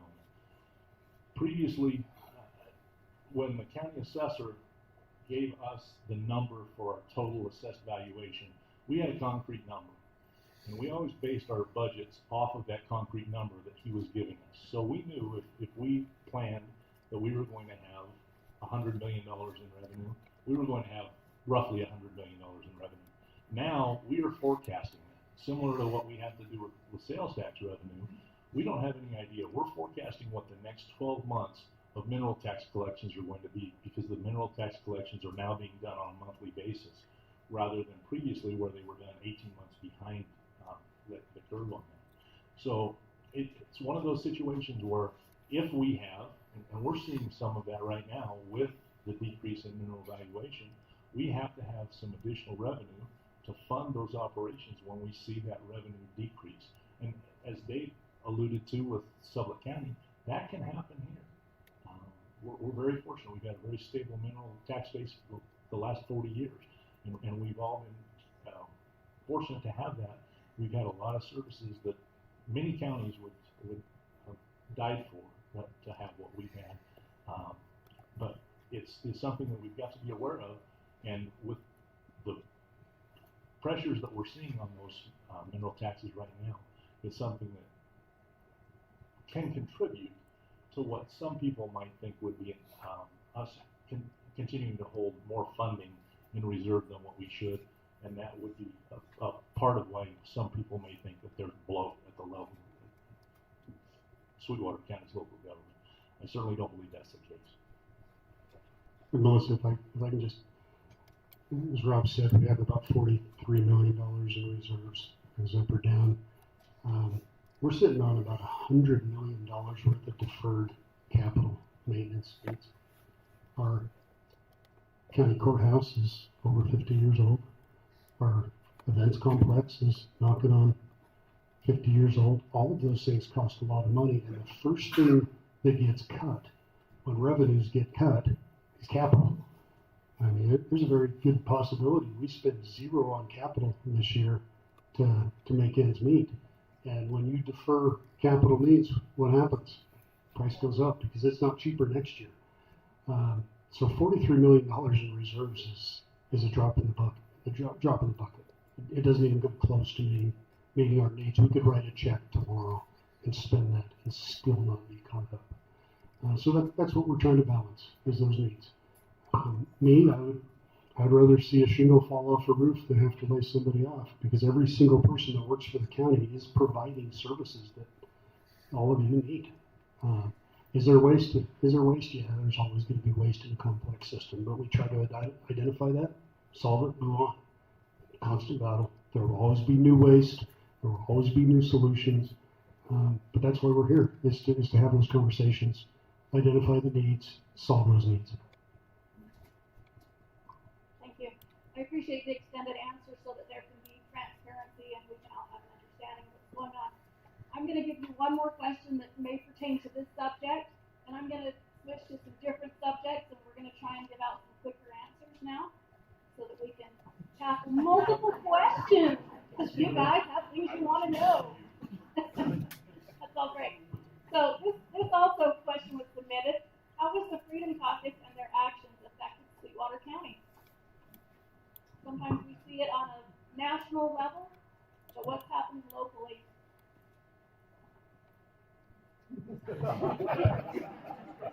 I know you're tired of hearing it, but that is where a lot of the property tax reduction stuff is coming from. And I will tell you from, in my opinion, they fixed something that wasn't broken.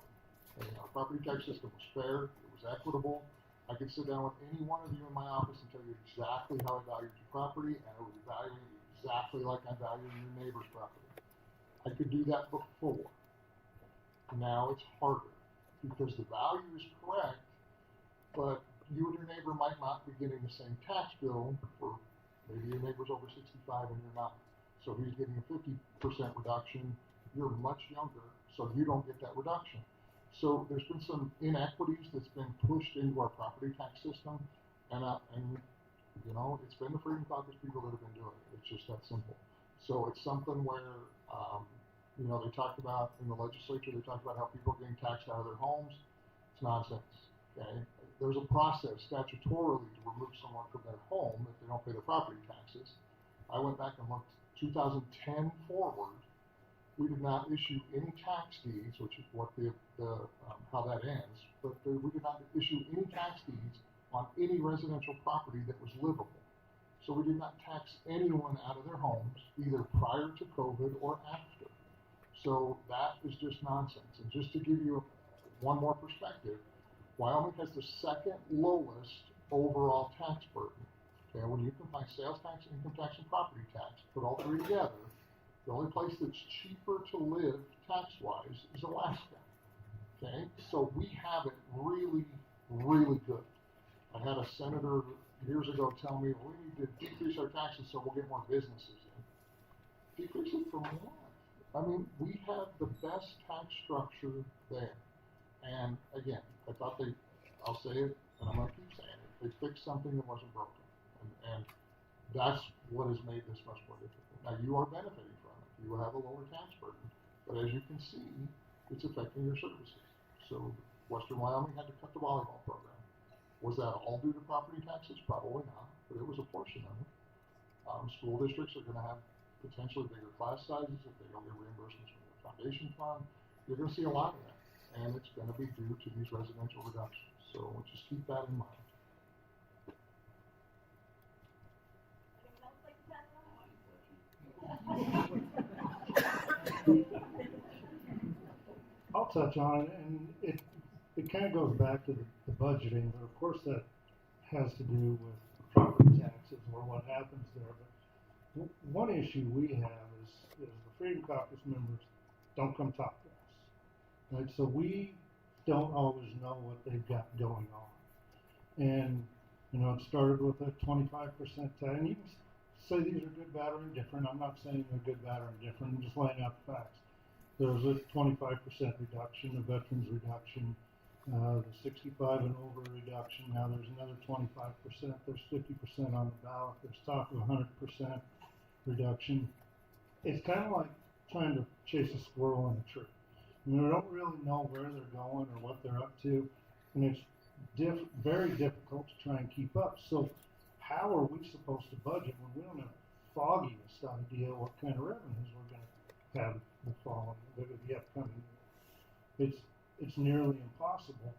So then people say, well, why are you cutting this and why are you cutting that? Well, we're doing the best we can with trying to guess of what we're going to have.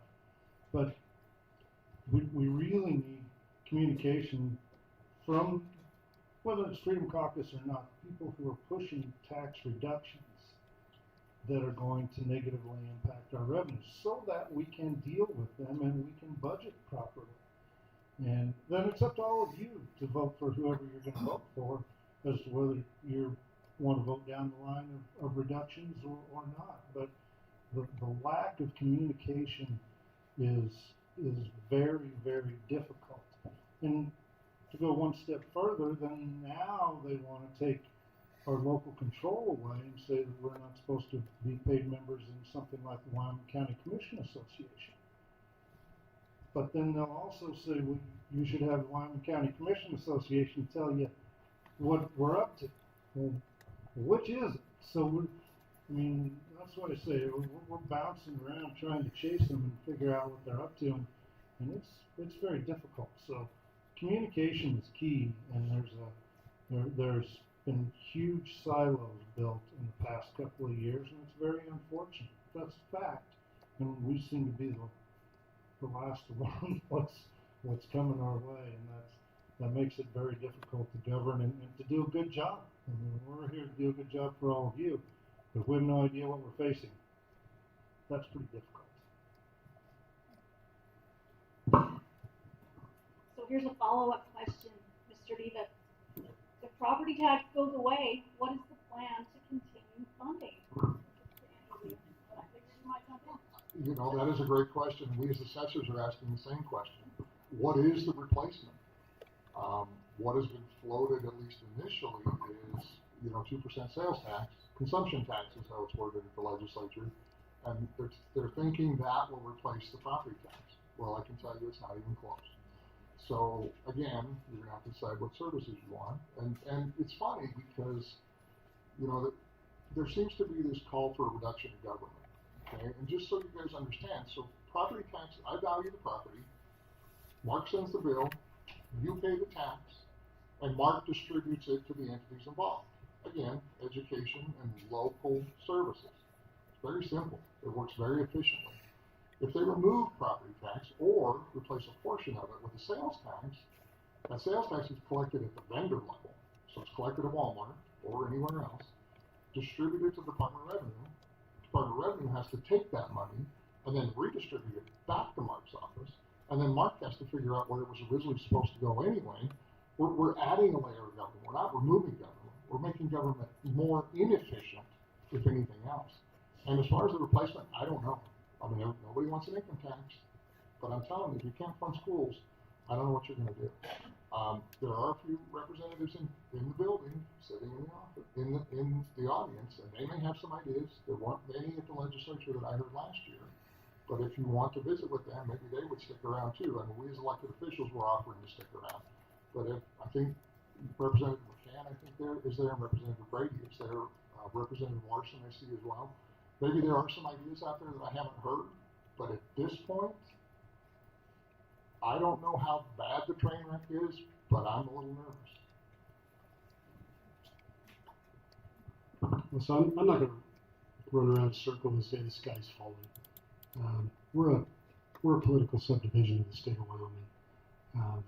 It's up to the state of Wyoming to determine which resources that we have to provide the services the state of Wyoming tells us that we need to provide. We as commissioners, we can't tax people. We can't change the revenue stream other than through maybe work in economic development to try to grow the pond. But we don't determine what taxes people pay. The state of Wyoming makes those decisions. And the founders of our state decided that property tax was the tool to fund local government. If through legislation and constitutional change, the state of Wyoming determines that's not the resource we're going to have anymore, we're going to deal with it.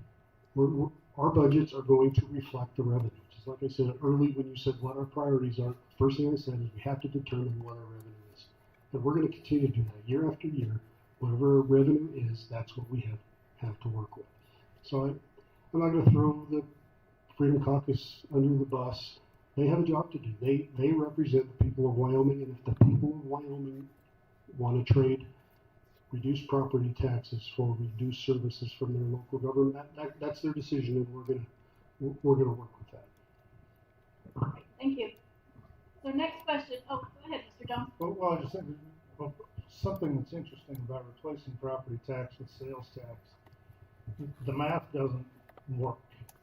You have to, like David said so many times, the property taxes go to the schools and the local governments. Sales tax, 70% goes to the state. So if we raise sales tax 2 cents to replace property tax, which folks have said in legislative committees, it's, property tax is X number of dollars, 2 cents makes up for it.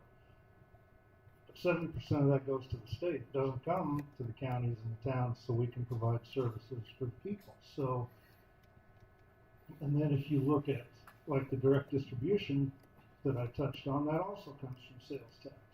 Well, if they're going to reduce that amount to the towns and counties, that money too goes to the state and stays with the legislature and the state. So it's not really, it doesn't add up. Math doesn't work. Other than the state gets to fill their coffers and we all take it in the shorts at the local level, and that really undermines our local control and our ability to function properly for all of you. So it's part of the reason that 2 cent sales tax to replace property tax just doesn't, it's not that simple. Wish it was. Our tax system is very complicated in this state, every state. But if it was that simple, if we only had to do one simple equation, we wouldn't be sitting here talking about this, that's for sure. So, Melissa, can I jump in real quick too? Yeah. So just for reference, 2% sales tax would yield $34 million in taxes annually for Sweetwater County. Property taxes are $15 million. Okay? The plan that I've heard, and I don't know what is going to come out of this, but the plan was to send that all to the state like Commissioner Jones has said, and then redistribute that. Seems like a kick in the shorts, like Commissioner Jones just said, to Sweetwater County, doesn't it? Doesn't really sound like a good plan for those of us here. And I think the other New programs we're doing for mental health, specifically in the county jail, and the overall impact on the community, mental health.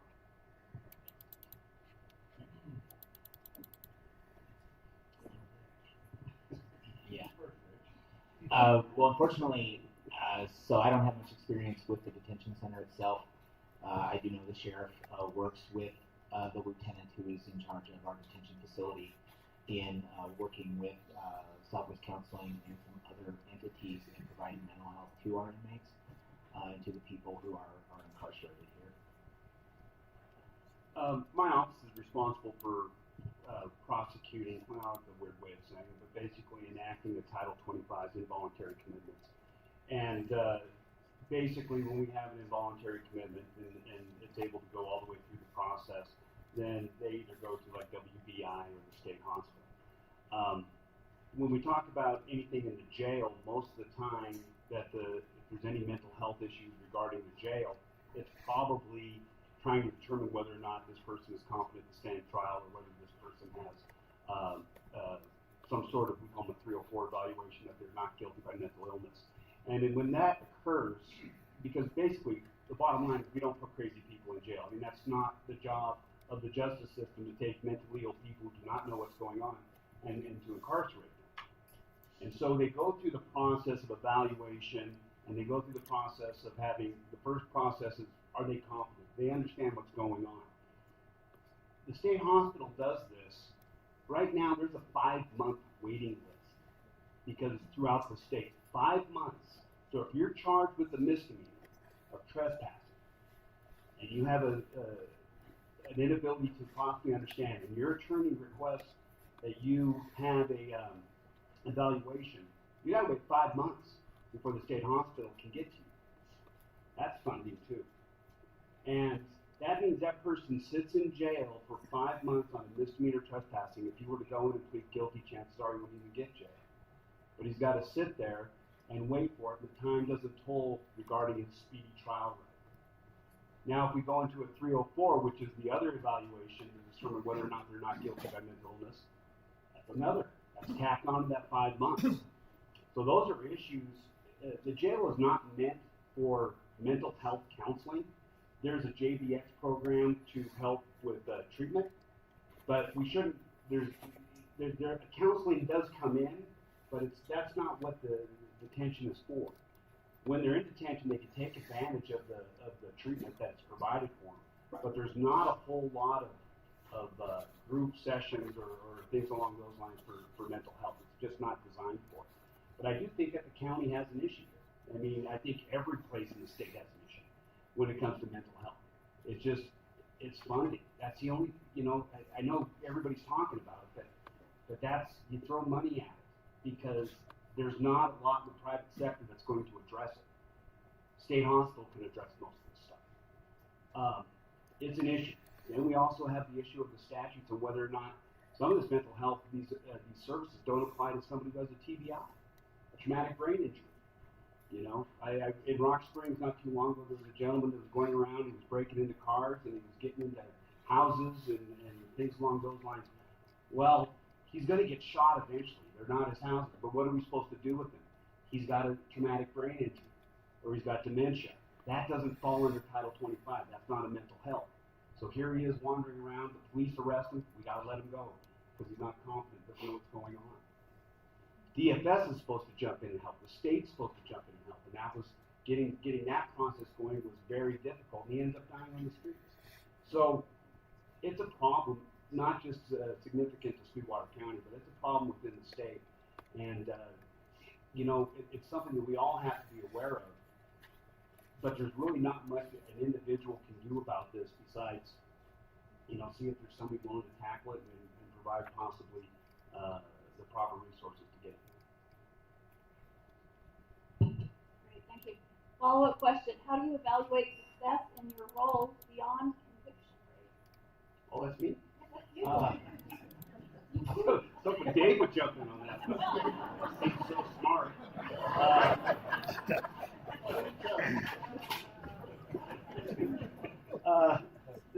The role of the prosecutor is to seek justice. Okay, and sometimes the term justice, it doesn't always mean a conviction. There's a saying that the least busy. I heard it from I'm on the National District Attorney's Board of Directors, and the president said one time, he goes, the least busiest deputy in your office will exonerate more people than the busiest public defender. And that's true, because we are the first judge on the case. We look out for the victims, and we also look out for the defendant's rights. We have that obligation. And so when we get a case, we want to make sure that justice is served. And justice sometimes is, guy had a bad day. Clean record, he had a real bad day, something happened to him. Maybe he doesn't need to get hammered. Maybe he doesn't need to go to prison. Maybe he doesn't need to go to jail. Maybe he just needs some help for rehabilitation. We have 4 areas when we do sentencing that we have to look at. We have to look at rehabilitation. Is that possible? We have to look at specific deterrence. Is this individual going to do that again? So we have to fashion that sentence to make sure that doesn't happen. And then we have general deterrence. What's it going to keep? somebody else was doing the same thing. And we all know, I mean, when we talk about gun laws, we all know that, you know, the no gun zones, how silly that kind of is, because if a person intends to do something bad, a sign saying no gun zone is going to do anything. So that general deterrence doesn't work in a lot of ways. But for instance, we have a problem on the interstate, and it's a bad one. We have semi drivers that are reckless. Right now I have 4 pending aggravated vehicular homicides from semi drivers, and we just finished a trial. We go to sentencing later on this month regarding a semi driver who killed an EMT just 2 miles in on Sweetwater County. 2 miles east, it would have been Carter's problem, but we went to trial on that, and that was a very sad case. But becoming prevalent, we drive on I-80 all the time, and you can count how many trucks have now popped up over the past 10 years. So we have to look at those type of things and try to determine if we can send a message to everybody else that this isn't what we're supposed to be doing. And so we take it case by case. We want the convictions, but I don't want to lose trials. I hate losing. You know, and so when we go to trial, we go to win. But our ultimate goal is to make sure that the right thing is done for the people of this community, and make sure that the victims are served, and make sure that they know what's going on and that their voice is heard. Great, thank you. Appreciate that. All right, throwing this out. Would it be possible to extend animal control services to smaller communities outside of Rock Springs and Green River? I don't think Dave has this one. What do you mind? Give me a assessment. We do have animal control services. Because of the staffing issue right now, they are limited, but they are outside of Greater Ring Rock Springs. We utilize mutual aid assistance from both of those community police organizations to assist us with some animal control issues that we may have. Some of the things, though, that hinder us in some of the outlying areas are incorporated areas outside of Rock Springs and Green River. So there's some issues with state statute that limit some of our ability in those incorporated communities because we deal with unincorporated areas. And so those are things that would need to be worked out with those communities in particular to provide further assistance there where necessary. That's great. So keep the communication going, right? Yes. All right, great. Next question. License fees for seasonal equipment, campers, etc. Go with that? That's a great question. And I have talked to many legislators on this issue. There is a proposed bill right now that would change the structure a little bit of the depreciation schedule and add 2 more years onto the depreciation schedule. So your older vehicles would be, currently they're taxed at 10%, it would be 5%, so it would cut those down in half. But other than that, there really isn't anything else working its way through the legislature. We did have some conversations early on when I took office about looking at a fuel tax and maybe changing to a fixed rate for our registrations, like some of the other states surrounding us do. It hasn't got any traction. But here again, just for your reference, that switch going to a 5% depreciation schedule would mean a decrease in $4 million in revenue for the county, just by changing that little number from 10% to 5%. That is 100% Green River. That wasn't a county thing. You'd have to It's reach a out Green to. River City thing. It's Green River City. Get a hold of Green River City. I just happen to be the treasurer of the Greenbelt Task Force, so I'm going to throw myself out here, whoever asked that question. I have been told that the trail that was carved into the mountain had to be big to get it in place and to roll up their equipment, to do all those types of things, but that the trail will get smaller as the green area starts to grow back in. So I guess we'll wait and see. If you have other follow-up questions with that, come ask me and I'll put you in touch with somebody who knows more than I do.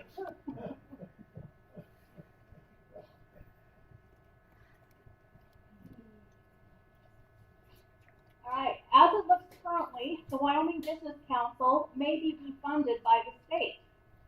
The county also dissolved the county's economic development position. What is the county's plan to invest and recruit new business and economic development to the area without those agencies and positions?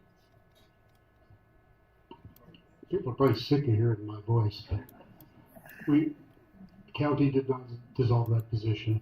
That position was from an MOU between 3 funding agencies, and when one funding agency pulled out, that's what dissolved that position. The SCPC still exists. It's transitioning. It does have some funding in place, and it does plan to move forward and continue to provide services, though more targeted services that we hope will create a higher return. The Wyoming Business Council funding, honestly, I'm ambivalent about the grant products that the Wyoming Business Council provides. The $1 million here, the loans to this business here. Really, from my point of view, that's only a small part of the benefit of the Wyoming Business Council. They're a resource for us. When we have economic development meetings, employees of the Wyoming Business Council are in those meetings to support us and help us succeed. And additionally, they help us go out and find other grants, not money just through the Wyoming Business Council. There's a lot of expertise there, but if that entity is completely dissolved, there's a lot of expertise that Wyoming has right now that'll just simply go away. It's not just about the funding. I think it can be reinvented. There was, I know, a lot of discussion from the Wyoming Business Council over the last year to start transitioning away from the grant funding process. So it would be a shame to see it go away. I would like to see at least the portions of it that provide resources to Sweetwater County. They're the ones who send us business leads. The Business Council is the first point of contact for a lot of businesses that want to come to the state, and then they look around the state and they call Sweetwater County and say, hey, is this a good fit? Without them there, we might not get those calls in the first place. I'll go ahead and jump in. I know you're probably sick of hearing from me as well. But when we talk about what's happening with the economic development in Sweetwater County, Commissioner Richards talked about it as well. We are moving to a new organization that is not funded by the government. Hopefully we will receive some government funding for that, but we are expecting the businesses in our communities to support economic development. Why would they do that? Because when economic development brings businesses to our communities, our businesses thrive. As a business owner myself, my goal is to try and attract new businesses here, to bring new people here, to help my businesses grow. I feel the same way as Commissioner Richards. I'm kind of ambivalent to the grants that the Business Council has funded. But I will say that I have been to several meetings, and the Business Council will be hosting a meeting here in a couple weeks in Sweetwater County to help our communities grow, to help facilitate new businesses coming to our community. When you asked earlier about what are we doing to recruit new businesses, the only people recruiting new businesses to Sweetwater County right now is the Business Council. And they pretty much have been the only place recruiting new businesses to Sweetwater County for as long as I've been involved in economic development. So I think it would be sad to see them go. I agree with Commissioner Richards. There is a level of expertise and understanding about Wyoming and how we do things here that will be lost if they are not funded. So I think I would really like to see some structure for the Business Council moving forward, whatever that is. All right, one more question that was written in, and then I'm going to ask you guys if you would mind to stay a little bit longer, and we'll take some stand-up audience questions. You good for that? Anybody got a bug out? Okay. All right, our last writing question. At what point will the national evidence of ICE's misconduct be enough to remove their presence from our community?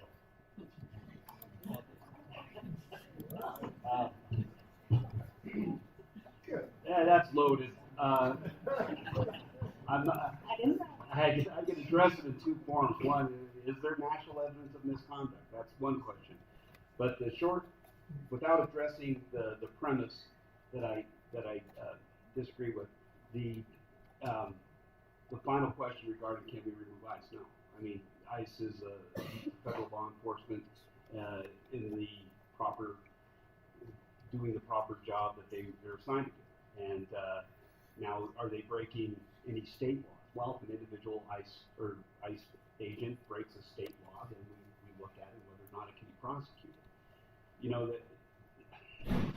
the thing that's just, I mean, obviously this is huge, right? I mean, it's blowing up in Minneapolis and Minnesota, and at what point did we get to where it's okay to interfere with law enforcement doing their duties? That's the normal, that's the thing that we're supposed to say, all right, they're fine. He did what? He pepper sprayed her? You know, I mean, when did we get to this point where you turn on the TV and that's the natural reaction from the talking heads is that what's going on is okay?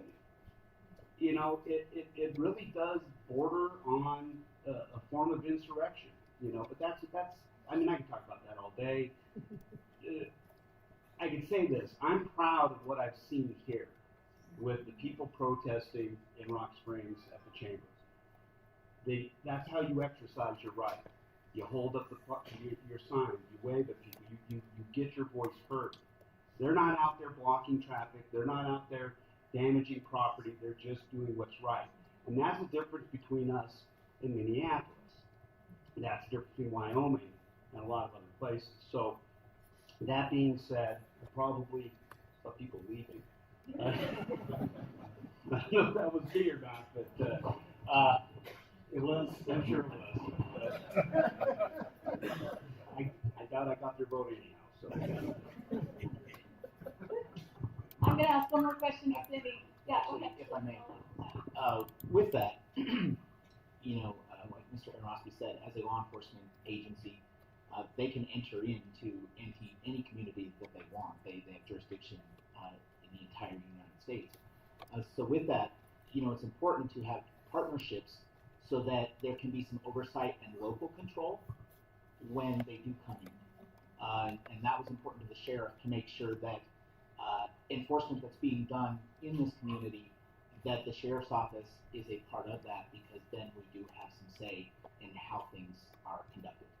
And so that's important with the sheriff's office, that we do have some participation, again, to keep some of that local control here. Thank you. I hope that would provide some security. Ms. Swenson, I know you rehearsed on this one.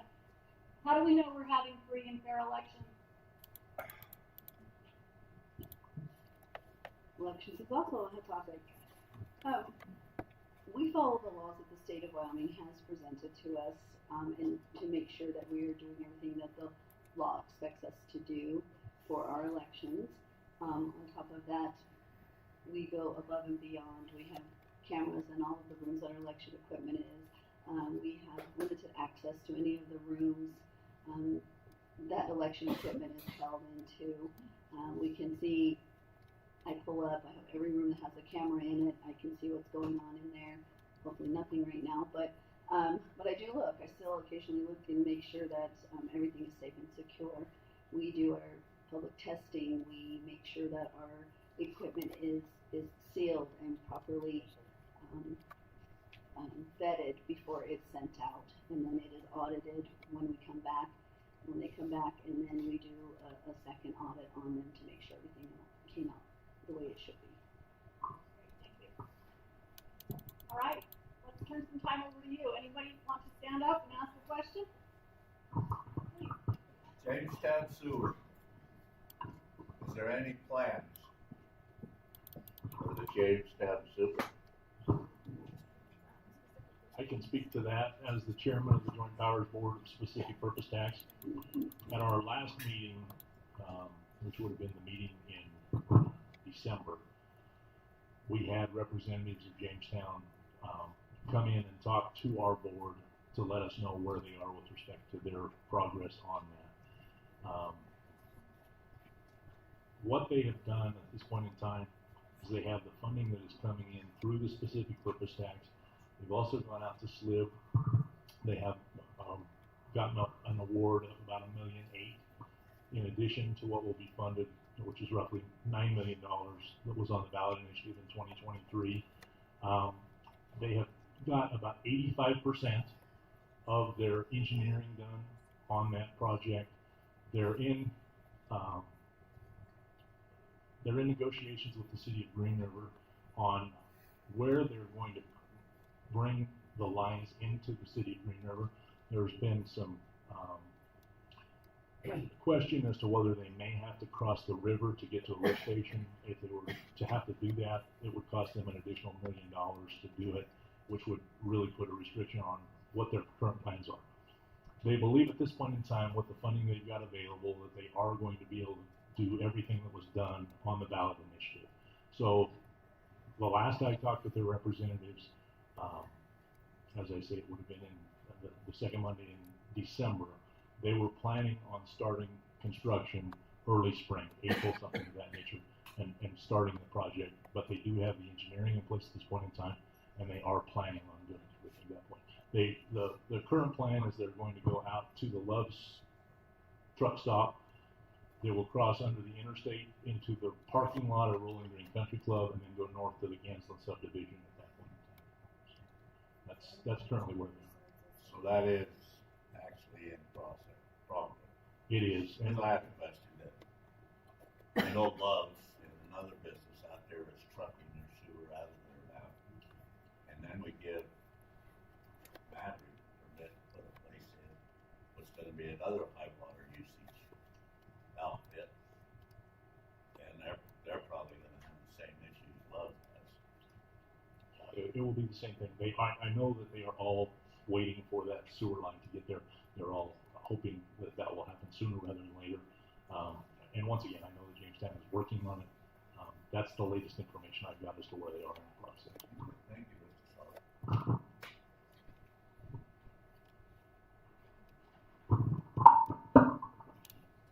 Thank you. I had submitted a question earlier online, and it stated it was successfully submitted. I have a question. With the recent uncovering of alleged government waste, fraud, and abuse of taxpayer money through backroom deals, or boondoggle, green energy, wind, solar, even nuclear projects, or government-funded affordable housing projects, any and all activities using shady government, or shady agreements and/or contracts, family ties, corruption, and greed, as seen throughout the many counties of the state, is there anything anyone in this panel would like to address now before the public? Any projects being devised without the full knowledge of the public, rather than wait to get exposed by investigated citizen taxpayers? And maybe you're aware the activity that's taking place in the exposure of in Jackson, Natrona, Uena, Lincoln, and it's moving its way across the state. So I just would like to know if there's anything within Sweetwater County, because I believe that's probably going to be investigated next. And hopefully there's going to be nothing there. Thank you.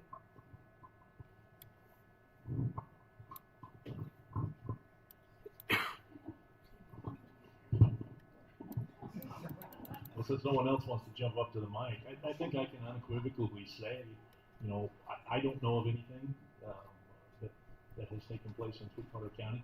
As we stated earlier, as part of the questioning, you know, everything we do is scrutinized.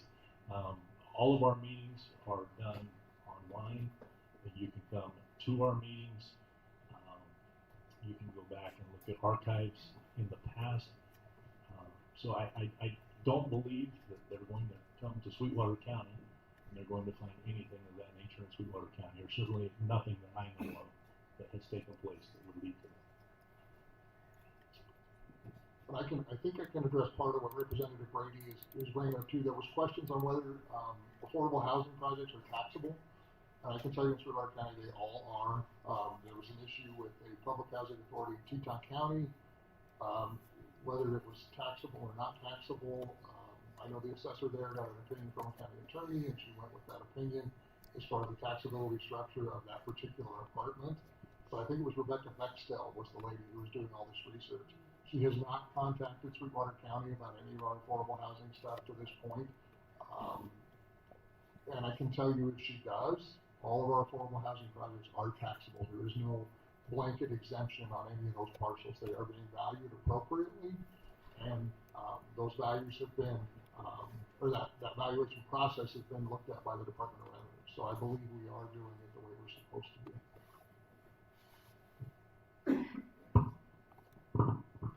We'll take one more question.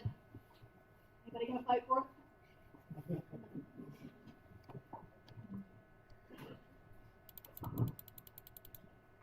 Again, stretch this into a couple of things. When you talk about economic development, I didn't hear you say anything about regulation, taxes, or utilities.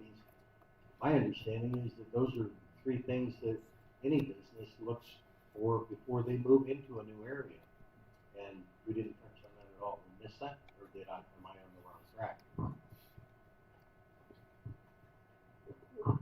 I thought I did touch on those things and the roadblocks that infrastructure brings to economic development. That is a real problem that we have.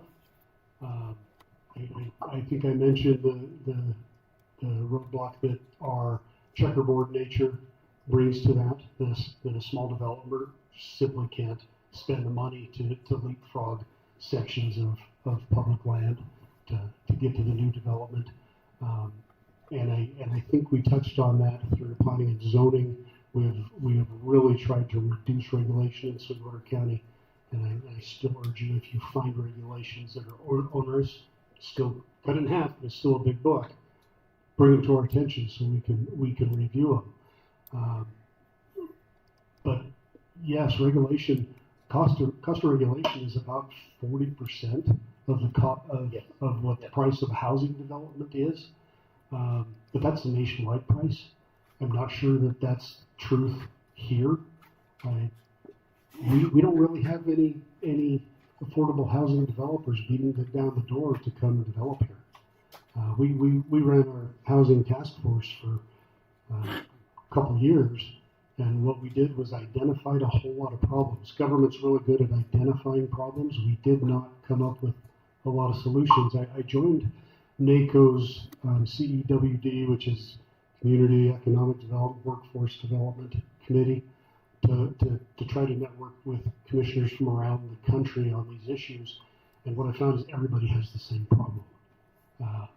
Nobody has an answer for affordable housing, and that is a component of economic development. But we also learned that housing developers follow the business. They follow the money. So if we can't attract businesses, the housing doesn't follow. But if we don't have the infrastructure, the businesses don't come. And none of us have enough money to provide the infrastructure. So answers, I don't have great answers on that, but we're incrementally working on all of those things. Probably not the answer you wanted, but we have identified them. We're great at identifying problems. I would just say spend money on the infrastructure and on reduced regulation to bring the businesses here rather than trying to go out and give them grants to get them to come here.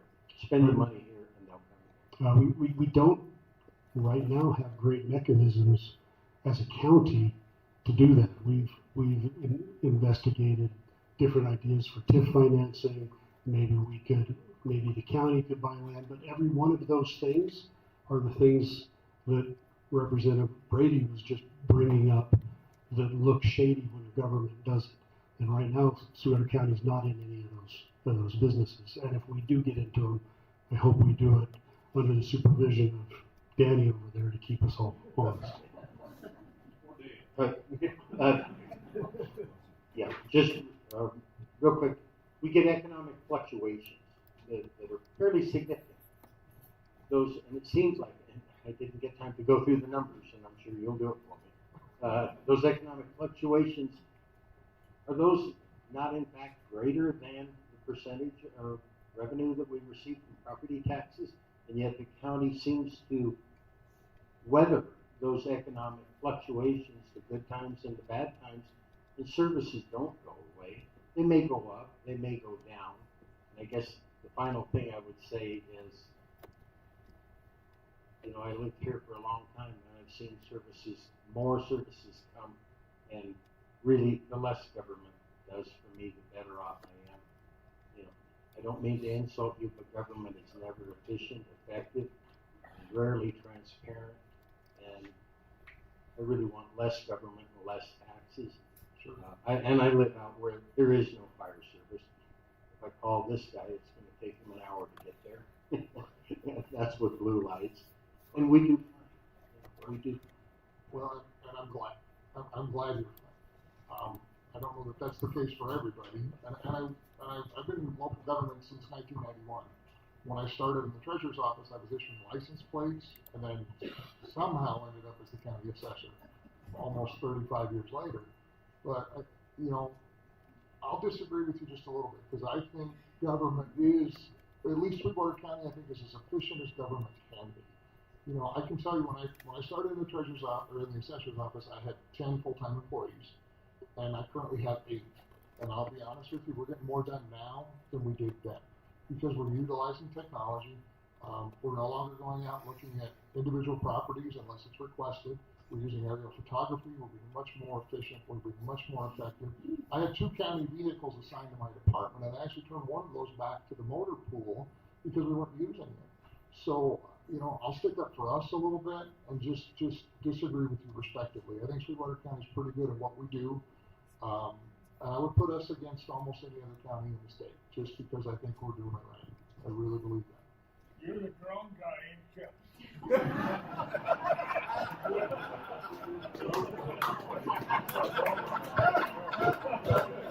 You be careful, Glenn, because your taxes might be going up. I got shotgun drone on over my house. That's great. We're gonna wrap up, guys.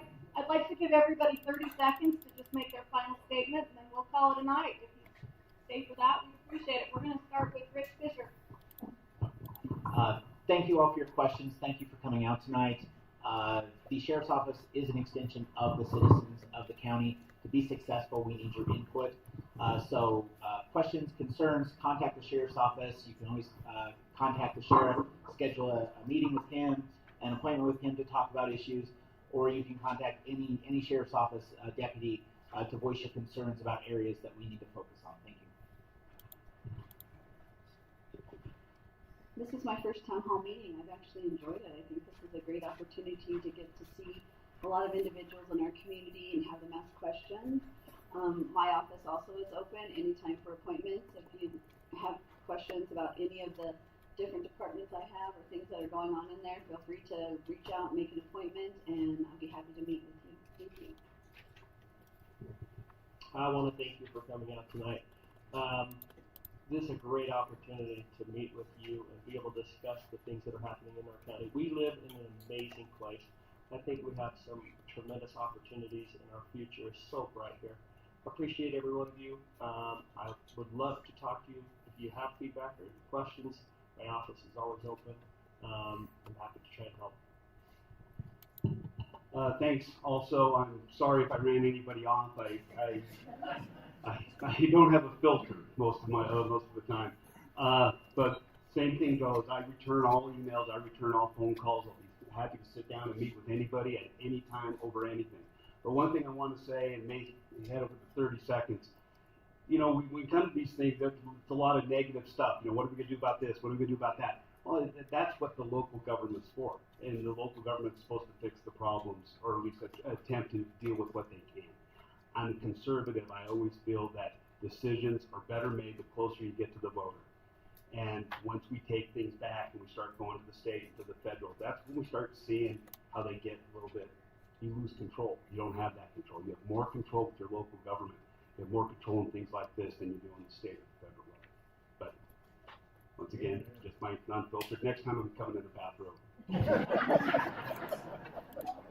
I'm not sitting next to Danny next time. So, the one thing I want to remind people, if you have not applied for the exemptions I mentioned earlier, please do.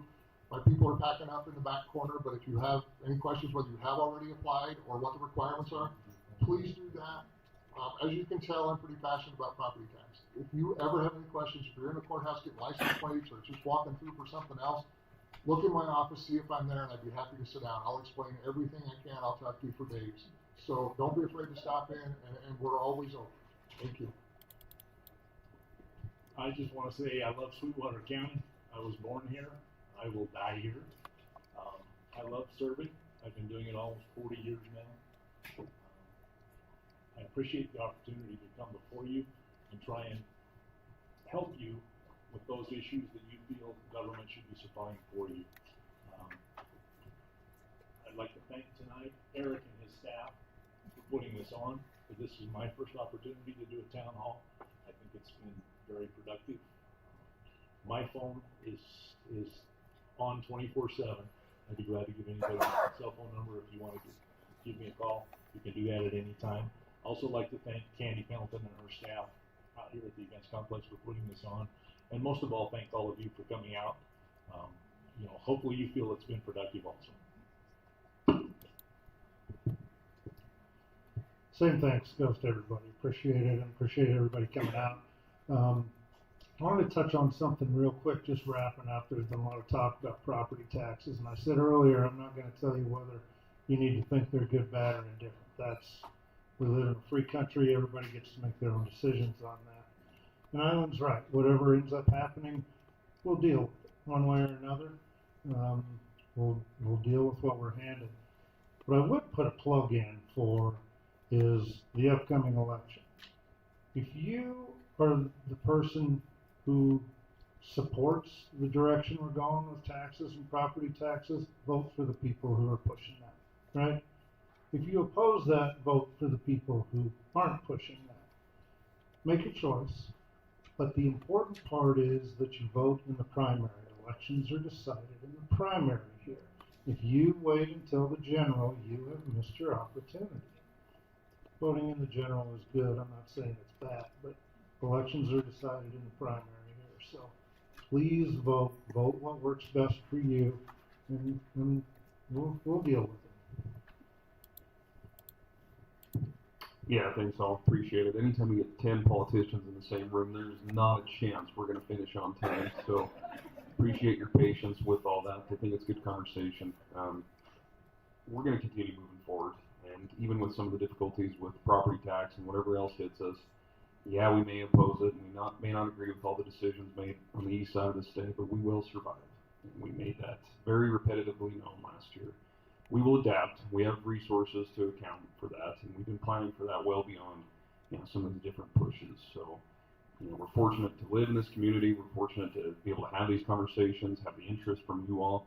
Don't wait for town hall. Our phones are on the website. Call us at any time. We work best when we understand how you all feel, not just trying to make those decisions on your behalf. So appreciate the interest, and we'll keep moving forward. Thanks very much.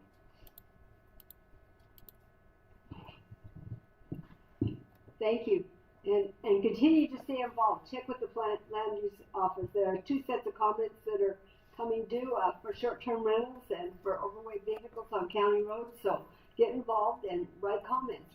Go on our website, figure out what's going on. And thank you so much for your involvement tonight. On January 26th, at 6 p.m. at the Holiday Inn will be an opportunity to get updates and to visit with your local legislators. So come out. Thank you. Thanks for coming. Ditto everything they said. You heard enough from me, so have a good night. Thank you to all of our elected officials, all of you who came to volunteer. No, just thanks to everybody, and appreciate it.